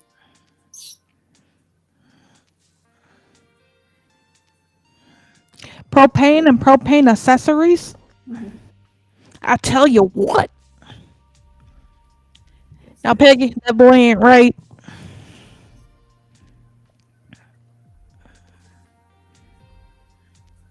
I will show it to you. They are sitting in my kitchen, like right now, just kind of sitting out because I use them so often. Use what so often? The Cinnamon Toast Crunch stuff. Oh. I bought the bread spread, like the toast stuff, because I went to the store looking for apple jelly. I have learned that I like apple jelly more than I like grape jelly. They did not have apple jelly. I had to finally go to the most expensive grocery store we have in this area to finally get apple jelly. Because the 2 stores that I normally shop at did not have apple jelly. You can't get it online shipped to you? and it's not worth it. There's 3 grocery stores, so I just went to the biggest one and they had apple jelly. But the second store, like the mid expensive store that I normally get the stuff you can't get at the cheap store, I went to try to find apple jelly there. And when I was searching the aisle, they had everything but apple jelly, but I found cinnamon toast crunch toast spread. And since I came looking for something to put on my toast and I couldn't find it, I was like, why not?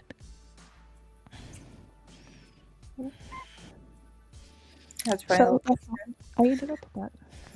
he fell into the bullpen about 2 years ago when he was just a chicky, didn't really have any feathers.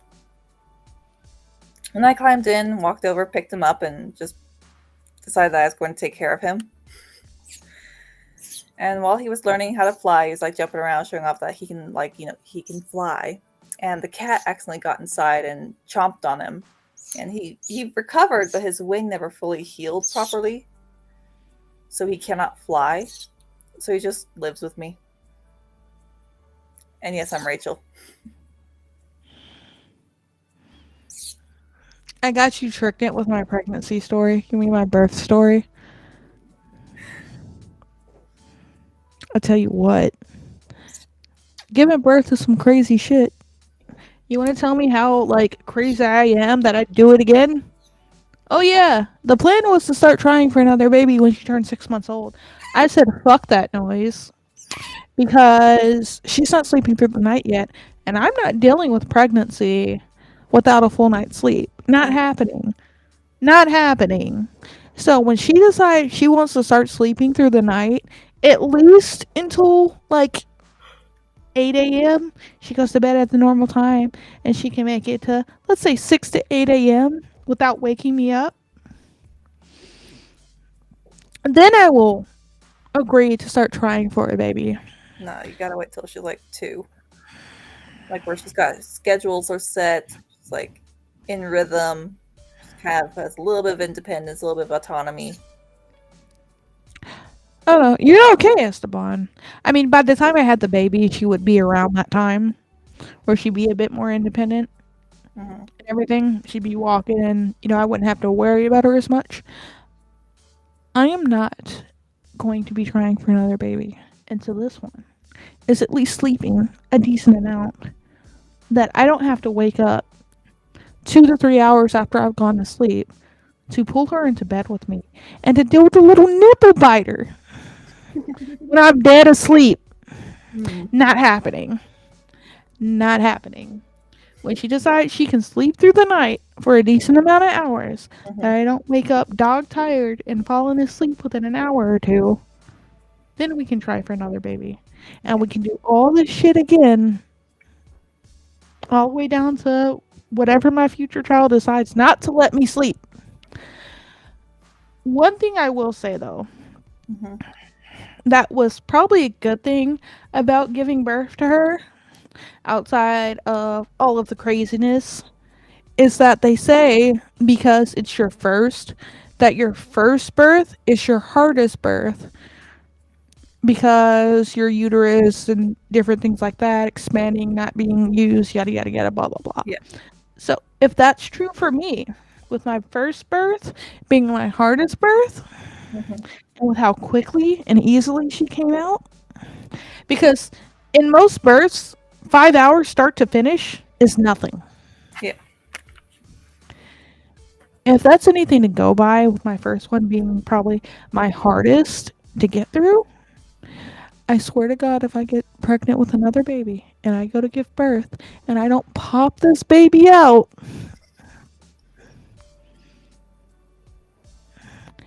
quick as hell, and it takes longer than my first birth, I'm suing someone.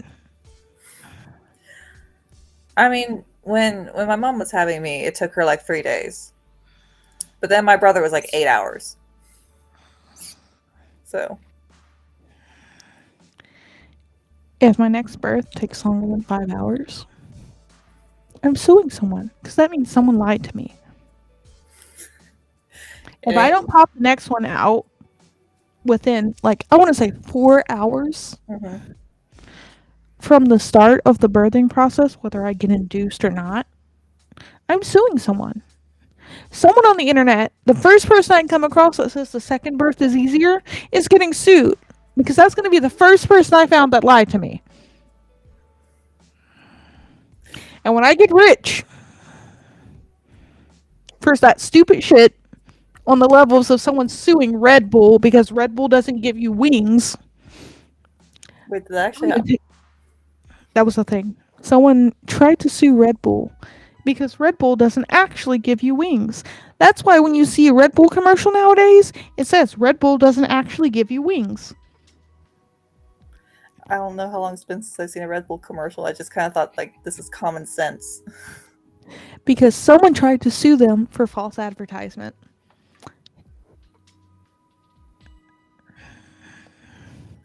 So, and when I make money off of this medical malpractice of me not giving birth quicker the second time around, I'm going to take you guys all out to eat. How about that? We can go to Gordon Ramsay's restaurant. I want to go to Gordon Ramsay's restaurant. He's yelling. I want to have like a nice time. He's not there all the time.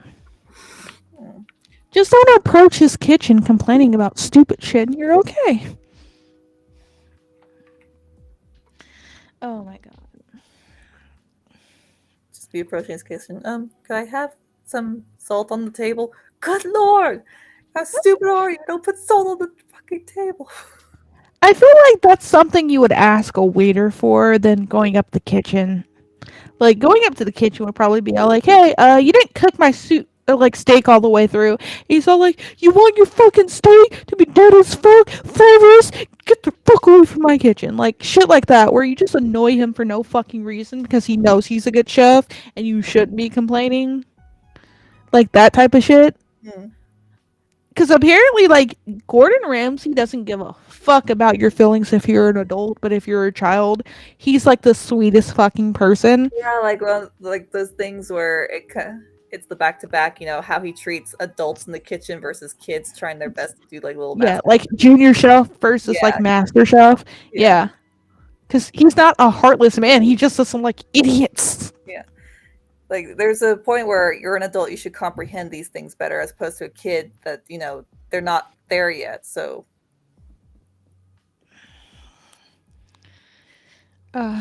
yeah, I'm full of like I'm just full of stuff, Esteban. There's no end to the shit that comes out of my mouth. I say crazy things to my daughter because she does not understand them yet. I have told people recently, since she has teeth and she's biting, that I'm just going to train her to be my assassin. Once she starts crawling, I am going to train her to travel to my enemies and bite their ankles.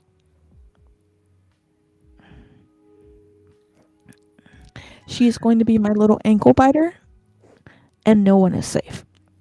You know, I thought you were going to say that you're going to start nicknaming her Beaver. This took a much darker turn. That's a good idea. I should start calling her Beaver. I don't think my husband will like that. My husband doesn't like it. I call her Crotch Goblin, okay? I literally called her that until, like, she was born, and he hated it. And I'm just all like, why?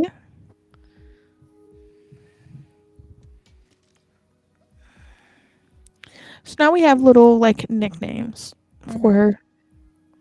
Oh, he made a stupid joke, speaking of jokes. He made a stupid joke earlier because she had her vaccinations, so her, like, injection sites were a little, like, swollen because she's a baby. Yeah. And so they said that I could give her Tylenol. And we've had the baby Tylenol, I think, since her first vaccination, just in case. And I think this is the first time we've really had to use it. And so when you get it, it comes in like 2 flavors, I think. Or it comes in like regular or it comes in flavored. I don't remember because we've had it for a while. But the flavor that I got her was grape flavored. And then at one point I was at the dollar store And I was like looking in the baby section and she started getting her teeth. I found this little like banana shaped toy that has like all these ridges, and apparently it's good for cleaning their teeth and their gums if Mhm. they play with it. So I got that for her too. And like the little peels of the banana form a little handle so she can pick it up with her hands. This dumbass motherfucker had the nerve to tell me if I was trying to say something to my baby because I gave her grape flavored medicine and then stuck a banana in her hands.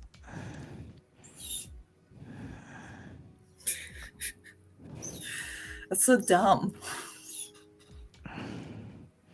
Because we perpetuate stereotypes in this house. But like, have you ever seen Gabriel Iglesias and his stand-up comedy? Yes. Have you heard the bit about the racist gift basket? Yes. I found a gift card with 3 ghosts on the front. I flipped it off, tore the other part off, and wrote from the Chamber of God. I found a sassy black woman. She said, "No, I ain't doing this to a black man. I'll give you $100. Where his room at? I thought it was Y'all only going to hell." I don't think you get the joke, Esteban. It's okay. I don't think you understood the implications of what that joke was. You see, I get it because, like, in the Caribbean, the number one population is black, and those stereotypes from the U.S. have trickled down to there. So, you may not know, Esteban. Yes, I'm half black. My mom's black, my dad's white. And while I may not look it completely, I am still 50-50. Making my child 25% black. So his joke was that it was perpetuating stereotypes by giving her grape flavored and then handing her a banana. Because calling a black person a monkey is kind of a racist slur type thing. And you give monkeys bananas. That was the joke. He asked if I was trying to say something because I gave my daughter grape flavored medicine and then handed her a banana.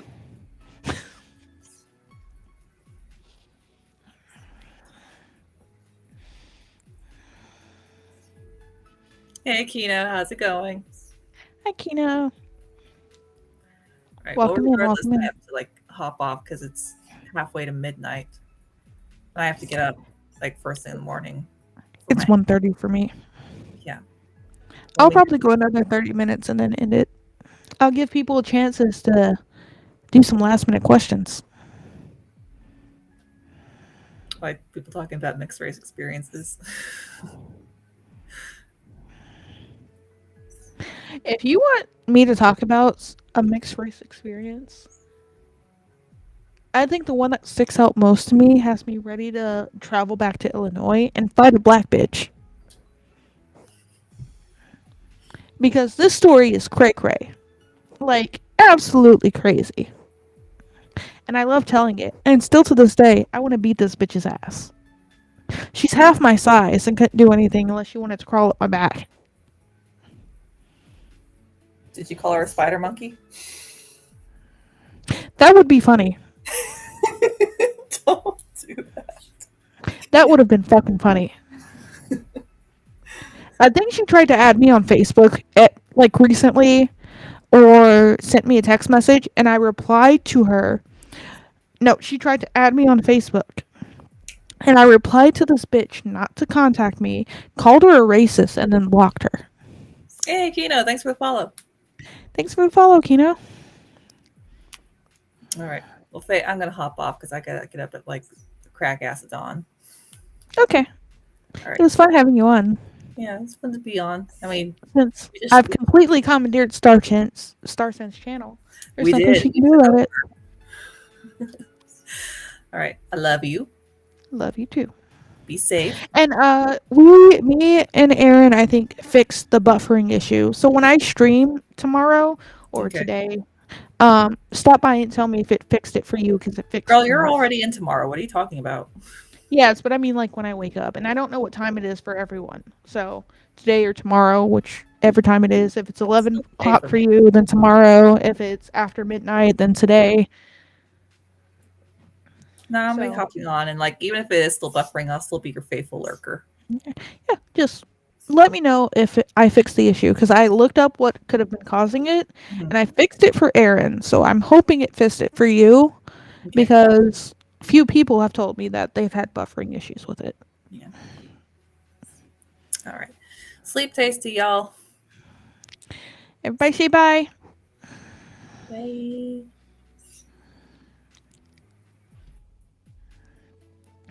And now it was just me. So who wants to hear my favorite like mixed experience story, especially being someone who is as light skinned as I am? Because I love telling the story. So another strip club story. My mother, as you guys have all seen, let me protect myself for the new people that are here because I still have the photo pulled up.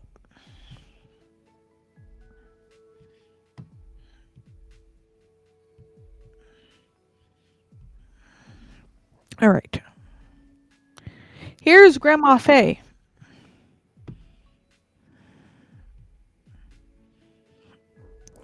Here's Faye Queen with her absolute bitch of a mother. Little baby Faye and her mom, and then teenage Faye with her mom over here in the middle on the right, and then Mama Faye on the bottom left with one of my cousins. So this is my mother, the woman who gave birth to the greatness that you see on your screen. She is my actual birth mother. My dad is white. I got his skin tone. I got her hair and her eyes. Now, a few of the ladies that worked at the strip club had met my mother previous to the story. One didn't work there anymore, but she knew my mom because she also worked as a receptionist at the eye doctor my mom went to. Knew my mom was cray cray. There was a time that my mom threatened to come up to my job, and this lady told me if my mom shows up, she's dragging me out the back, and we're both leaving. Another lady that still worked there knew my mother because she had met my mother because she dyed my hair at one point, and we had met up with my mom. And then another person, a bouncer that worked there, knew my mother because I had introduced him to her at one point because he sold her weed. So, the devil's lettuce. And I'd rather her buy it from a reputable source that I knew than just random people she happened to meet. So, one of my coworkers was her weed dealer. Now, so multiple people that worked here had met and knew my mother.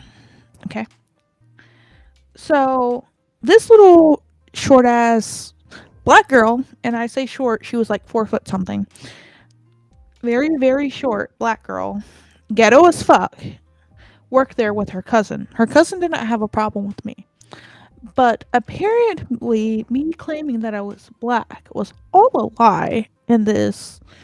We'll call her by her stage name because I don't think she works there anymore and you don't know what strip club it is. So, Cupcake was her name. That was her stage name. Apparently, I can't be mixed because of my skin tone, or it's all an act. Because she gave me a ride home one time after working with me for a good long while. And there are certain words that I say that I don't say on stream that I have every right to say, and I don't care how anyone feels about it. And I think we all know what word I'm talking about, but I won't say it on stream. Soft A, not hard R. Okay? Okay. So, because I'm not going to prove or apologize for anything that I am.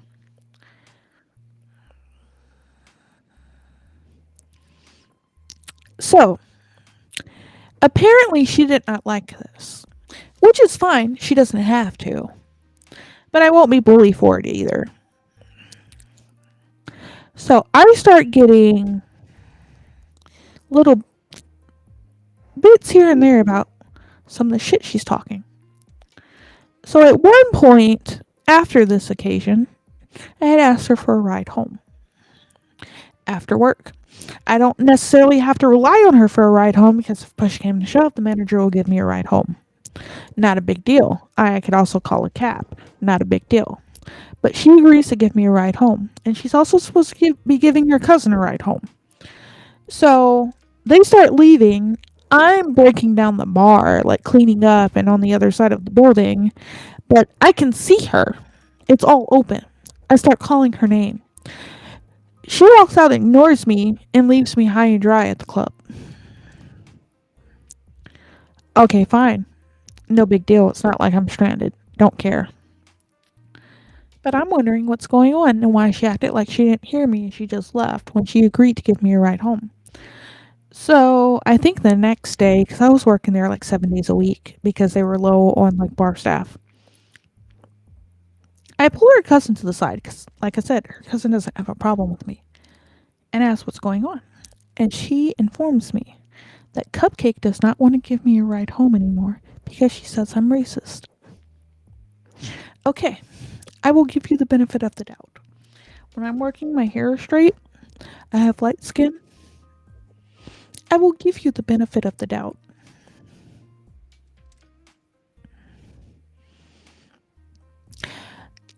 Regarding that, my last boyfriend is Latino and Italian. And she happens to be. This particular lady had not met my mother. We're getting to that. But as far as what you said, Esteban, my last boyfriend was a twin. He had a twin brother. Like, twin brother. They're fraternal twins, but twin brother. They're both Hispanic and Italian. They're Puerto Rican and Italian. My ex boyfriend looks Puerto Rican. His twin brother looks white as fuck. And they're twins. Because shit like that happens. Just like some people are surprised that twins can be different heights when they're the same gender and not and don't look exactly alike. It happens. Cuz you can just never tell. But we're getting to the point where she met my mom. So, at this point she had not met my mom. And I was going to give her the benefit of the doubt. I'm like, okay, all she has to go on is my word, right? I mean, she's seen my hair after I've washed it. I've come in with a full fro and everything, but most of the time my hair is straight and I have a light skin tone. I can see where she's coming from, so I'll give her the benefit of the doubt. So I was like, I'm going to quash this. I'm going to do it without being loud. I'm going to do it by being a little bit petty. The manager was old school. He's an older man. So I asked my mom to come out at one point. My chocolate mom. To the club. Under the premise for her helping me get ready one night. And she could get in for free and she could hang out. Because I grew up around strip clubs. And she dated a lot of people who worked in strip clubs. She wasn't a stranger to strip clubs. And she was decently okay with them. But she was also part of my master plan. So, when we get there, I go into the back into the manager's office. And his office is right across this tiny little walkway from the dressing room where everyone gets ready at the beginning of the night. Dancers, bartenders, everyone, the bouncers hang out in there. Everyone just kind of congregates in this area. It's a small little area. It's big enough to change in, but it's a smaller area. And so he can see right into it, mind you. So I go back there and I was like, hey, Larry. He's like, what? I was like, my mom is here. She wants to help me get ready. I'm asking permission. Can I bring her into the changing room? And he goes, if the girls are fine with it, I don't care. I don't technically want her back here, but it's your mom, and I'm not going to disrespect her. Cool. I knew he was going to say yes. So I grab my mom and we go into the back. And luckily enough, little Miss Cupcake is there with her cousin having a conversation. So my mom comes in. A few of the people that had knew her said hi. It was mainly Seduction, another dancer, who had like met my mom outside of work. And so she comes over, she's like, "Hi mom, how are you doing? Everything." Just kind of showing she knows her. She was not in on this. She was just saying hi. So I already have one person, unrelated, who had gotten there way before me, knowing this is my mother. Then everybody's saying hi. So it's like, everybody say hi to my mom. Everybody says hi. Cupcake and her cousin are still in this conversation that they're having. So I interrupt them. I was like, "Hey, Cupcake, say hi to my mom." And she turns, she goes, "Hi." She turns back to her conversation, just really quick. And you can see the moment it hit her, because she turns back around. She continues her conversation with her cousin. And then she freezes. Like, she can't believe what she just saw. Like, she can't believe what she just saw. She thinks she saw wrong. And she flips back around. And she looks at me. Then she looks at my mom. And she goes, "That's your mother?" And my mom is crazy. She doesn't like people, like, questioning that I'm her daughter. My mom has the same line she has used all my life, with people questioning that I'm her daughter.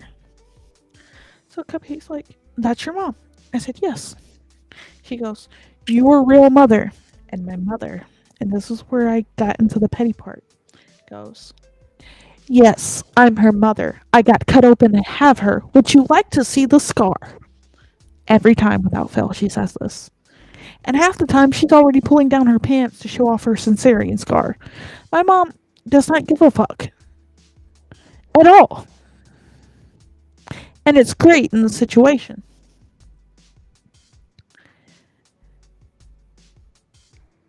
So I've brought in the proof. Right? So I've brought in the proof.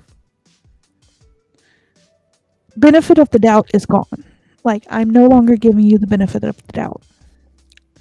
Now, apparently that was not enough proof for her.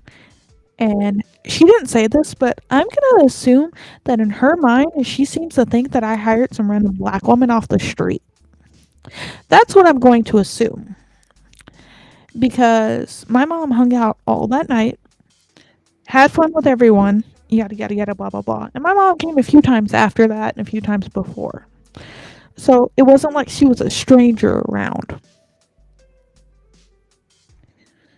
My mom did not come the next day. And it might have been a weekend. I don't remember. But all I know is the next day while I'm working, I think I was heading into the back to grab alcohol out the office to replenish something that we were low on. And I walked by this black guy. Tall as fuck. Like, black dude. And he stops me. He's like, "Hey." I was like, "Yo, what's up?" And he's just all like, "I hear you're racist to black." You can finish that sentence, you know what he said. I looked this guy in the face and cursed him out so hard, I'm pretty sure my ancestors were rolling in their grave. And there's only one person he could have heard something like that from that night, because I don't remember ever seeing this guy before. I'm pretty sure he was traveling. There is only one person I can think of that would have said some stupid shit like that to him. I cursed him out. I was ready to curse her out. And I looked him in the face, called him stupid, and told him I was mixed. So his sentence did not make any sense to me. Then I continued to snub him throughout the night. He came with two other friends who apologized to me on his behalf. These were black guys who apologized to me on his behalf, and the bouncer asked why I was treating him like that poorly. I told the bouncer what was going on, and the bouncer was like, "Okay, I understand." This dude tried to approach me later. He got cursed out again, and his friends brought me drinks, so they realized that I was really pissed off by his comment. They apologized for him. So my night wasn't too terribly bad. Wasn't too terribly bad, but I did get pissed off. This dude ended up with some choice words. And I shit you not, the manager that works at that place says if she ever comes back and if I happen to be there, he doesn't care if I kick her ass because she's a little trouble starter anyway. So yeah, I kind of want to fight her. It's a little dumb, but I'm still a little bit mad about it. Because when you're in that sort of environment, whether you're a dancer, a bartender, or whatnot, you're all supposed to be working together to help each other make tips and money. And you saying something like that to clientele fucks with my money. When my job is to send people your way, find out what they're looking for, and go back there and let you know. Why would I do that? Why would I do that if you're fucking up my money? Why would I help you out? Why would I recommend you to black guys that come in wanting someone who has a nice ass and can work? Why would I recommend you? I could send them towards big booty Cassie, blonde, big titty white girl. Why would I help you out? Because I guarantee they would have liked Cassie more than they would like your Oompa Loompa looking ghetto ass. And when I say she's ghetto, this bitch used to take off her wig on stage. I'm not kidding.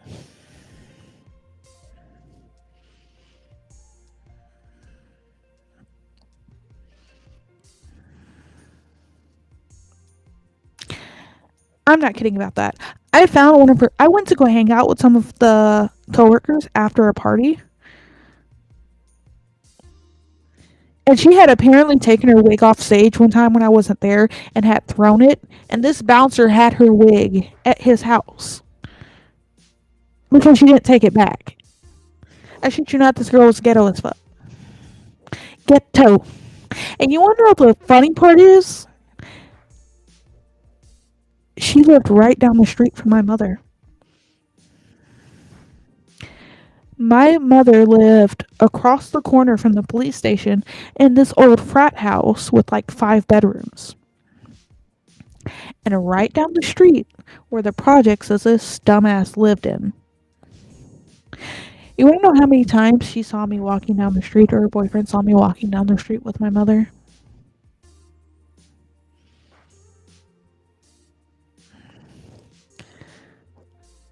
I ain't playing no games. This shit ain't funny. And I don't have anything to prove to anyone.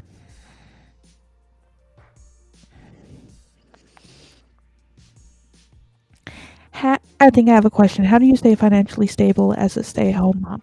I dip into my husband's wallet. That is the simplest answer. He works. I don't. He pays all the bills, and we're on a strict-ish weekly budget, and we kind of stay in that budget. So if I want to buy nice things, I have to save up my money or don't take my money out of the bank for however many weeks. So this thing that I just got, I had to save up for 2.5 weeks to get it.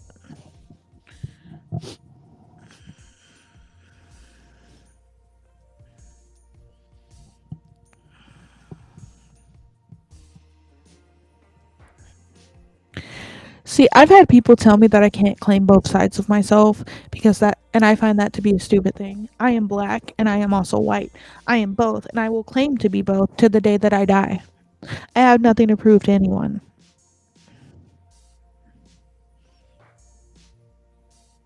Both sides are one and the same.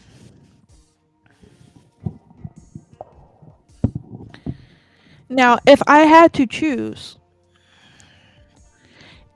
based on the way that I grew up, what side I'm probably more of, and not by skin tone, I would definitely probably say I'm more black because I don't know anything about my father's side of the family. I don't know who my father is. I kind of know some of the people from his side of the family because I did a DNA test, but outside of that, I don't know who it is. I just know some people that I'm related to, and I found some people I'm related to. But I grew up completely with my mom's side of the family, the complete black side of my family. So if I had to choose what I'm probably more of or claim more of, I would say probably my black side. Now, mind you, I am not going to,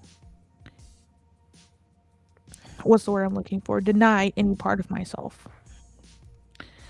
So, with that being said, I'm just going to be me and I'm not going to apologize to anyone for it. And I get so sick of people acting like rare genetics is not a thing. Just because I'm not mocha or dark like most mixed kids are does not make me any less valid. My skin tone don't mean shit. My ethnicity does.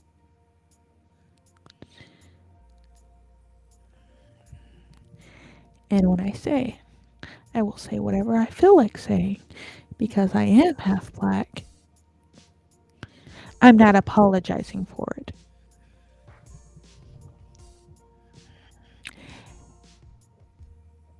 Now, will I give people the benefit of the doubt because of what it looks like on the outside? Because we all have little things we look on the outside looking in and just make assumptions for.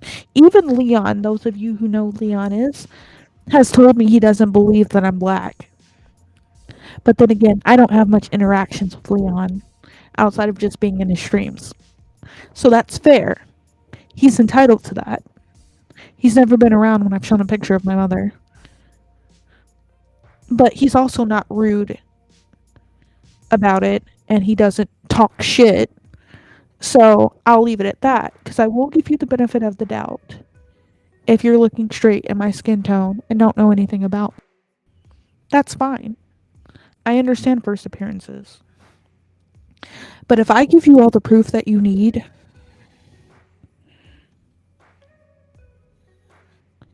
I'm not apologizing for what comes after.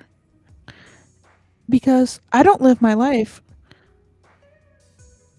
at all trying to please other people. If you're not paying my bills or sleeping in my bed, I have nothing to prove to you.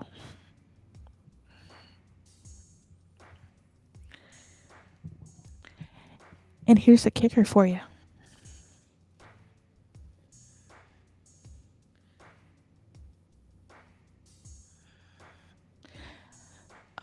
My husband was very financially responsible from a young age because he was taught that.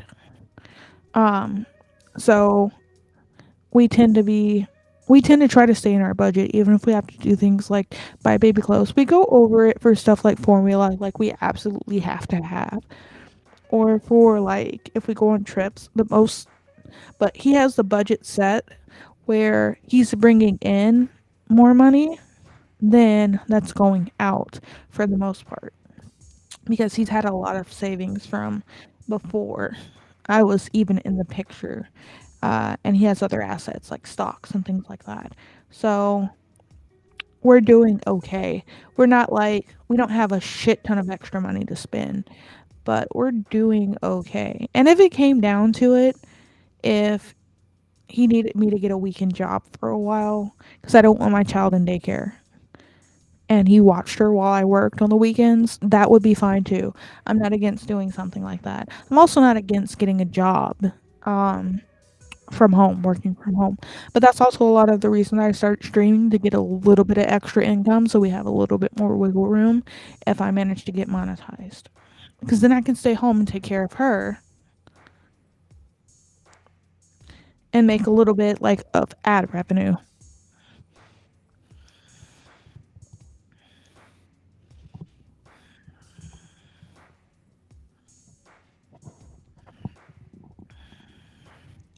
But yeah, so I don't have, like I said, I'm sick of people who think they know everything, and I'll be damned if I'm gonna let my child be treated like that either. No, you're fine. It's okay to ask those questions. I'm not mad about it. Uh, and here's the kicker for you. My mom does not like my husband because my husband actually happens to be white, and I let him make whatever types of jokes he wants. Because there's a difference between joking with your spouse and being actually racist, and what a lot of people will call racist today. They have no idea what that actually means. I cannot tell you that I actually had someone back when I was like younger, I think 19, 20. I had someone who was dating a friend of mine and also went to high school with my boyfriend at the time.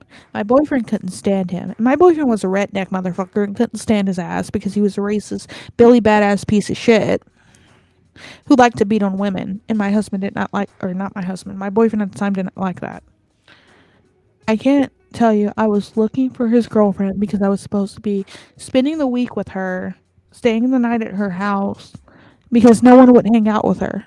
And before the week was over, I figured out why. I called his phone looking for her. She had disappeared in the middle of the night. And he kept claiming not to know who was calling him. Now, if you want to see actual racism, this is actual racism at work. He kept hanging up on me the first and second time, saying he didn't know who was calling. Third time, he claimed he didn't know who was calling, but at the same time had the nerve to call me a half white, half insert N word here, bitch, before hanging up on me. And I find this funny because you have the nerve to call me that, and yet to be so stupid as to claim that you don't know who's calling you. I understand my fiancés have black and Latino. He's very tolerant about supposedly racist jokes, even from you. Yes, because it's all about who you say it to and what your intention is.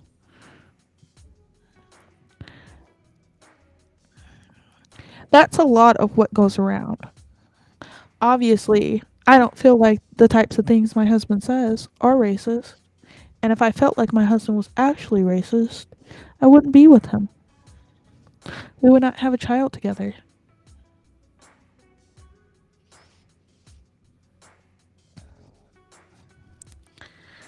So, there's that. And my husband likes to say stuff ironically as a joke because most of the time it has to do with something that's going on in the news. And he's pretty funny. So it's all about intent. Are you looking down on me for the ethnicity that I am? Or are you just trying to make a joke to get a ha ha? There's a comedian, and I'm gonna take a few more minutes, and then I'm probably gonna end it because it's late, and I need to go to bed.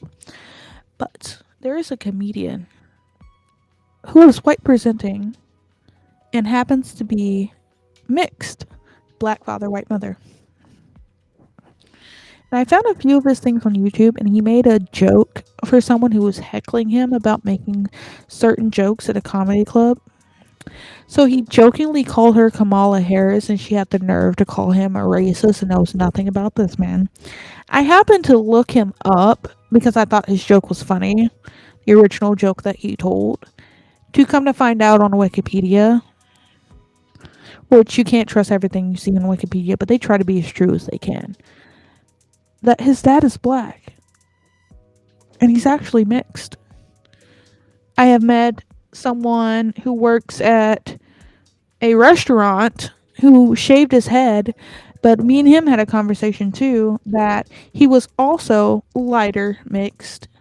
And he showed me pictures of really pretty mixed kid curls that he shaved off because it made it easier for him to work, or his hair was difficult to deal with. I forget what. And then recently on YouTube, I came across this black lady who has a white husband. And all of her kids look mixed except for her youngest. who looks completely white. We're talking like almost no mixed kid features whatsoever. Light skin, blue eyes, blonde hair. All comes from the husband. Because sometimes it just be like that. And she has stated in her videos that that is her actual child that she was actually pregnant with and actually pushed out. And you have people in their other videos in their comments still saying things like the baby's adopted, that that's not her actual child, different things like that because the child is too white to have come from a black mother. Because people are ignorant as fuck. But you know what? I choose not to associate. I don't even associate with all members of my family who say things like they don't want to live around white people or white people are evil. I won't. I have a cousin who used to do my hair, braid my hair. Really good at it. And as family, she doesn't charge me a lot to do it. When I was living near Chicago, it was cheaper for me to take the round trip to her house, pay her to do my hair, and come back home. And I could stay there a few days and see my family while doing so than it was to get someone in the Chicago area to braid my hair the exact same way. So that's what I did. Last time I went to visit her, she would not stop talking about the Black Panthers, would not stop saying shit about white people are devil and evil and she doesn't want to live around them. But at the same time, there was a white lady who would pick her up from her house and take her to do her grocery shopping for just a little bit of gas money and did not have to help her. But white people are the problem.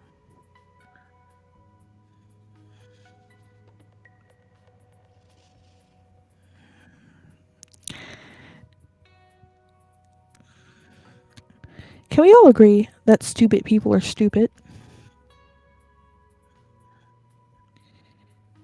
And it's those type of people that keep hate alive.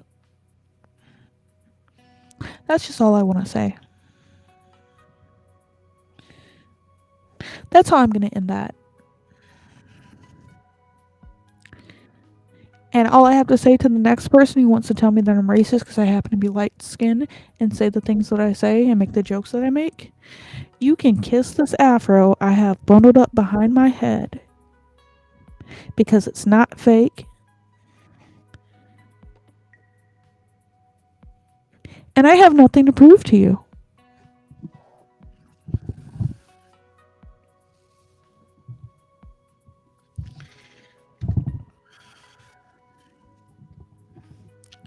This natural hair comes naturally. You can't fake it. You would have a very hard time trying.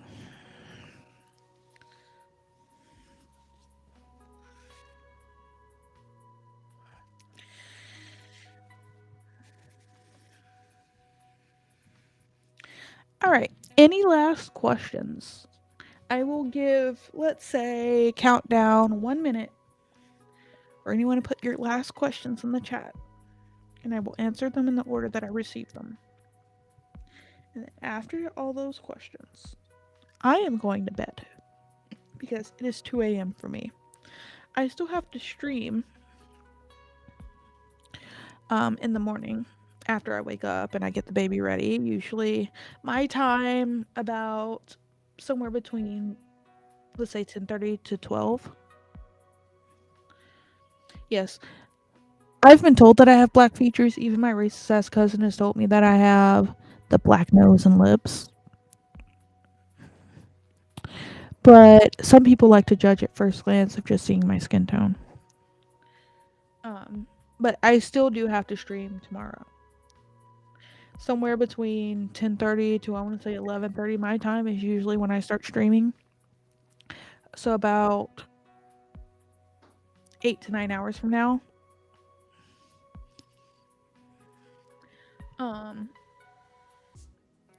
So I'm going to set a timer. I'm going to give everybody exactly 1 minute to type questions into the chat that they want me to answer. And then after that, I'm ending the stream. And then if you would like to continue talking to me after the stream, I will be live in about 8 to 10 hours if I don't oversleep because I stayed up late at FayQueen94 on twitch.tv. Usually we do my makeup because I've been having fun with that. Then we react to some videos, or vice versa, depending on if the baby is still awake, because I do not do my makeup while she's awake. I don't want any of that stuff getting on her because she is baby. And then after makeup and reacting to videos, we usually get into a game. And currently we are playing Tales of Hysteria, which has been fun. So, timer starts now.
Yeah, well, timer ran out anyway. I was giving anyone who happened to be lurking the chance to ask any questions based on the things that I've said. But since, and I think a minute was plenty long for someone to type a question. So, with that being said, I'm going to end it. And anyone who wants to see me and come back, I will be at Queen94 at Twitch. For those of you who might not like Twitch so much, if you want to stop by, check me out. I'd be more than appreciative of it. Eventually, once I finish buying a few things over the next few weeks, I will be paying for the premium, like $19 on my OBS, so then I can stream dually on my Twitch and my YouTube. And while that might take a while, you can also find me on YouTube at FayQueen94, I believe. 1 second. I'm gonna make sure of that. Because usually I can't have the handle that I want because someone's already taken it. Oh, it's just at FayQueen. So I did get my handle on YouTube. It's FayQueen at FayQueen94 on YouTube. It will be probably a few weeks before I'm dual streaming. I'm not a big fan of Restream for it because it doesn't capture audio of games and things like that. And it doesn't have all of the extra bells or whistles and OBS does. So, usually we only use Restream, or I only use Restream for the podcast. So, if you want to come check me out at my actual Twitch channel, I've given it twice already. And I hope everybody has a good night. Hopefully I see you around again before next week. Showstar sent some love in the Discord. And I bid you all adieu and a good night. Sweet dreams. And may all your dreams be filled with riches, love, and rivers of fruit punch. Good night.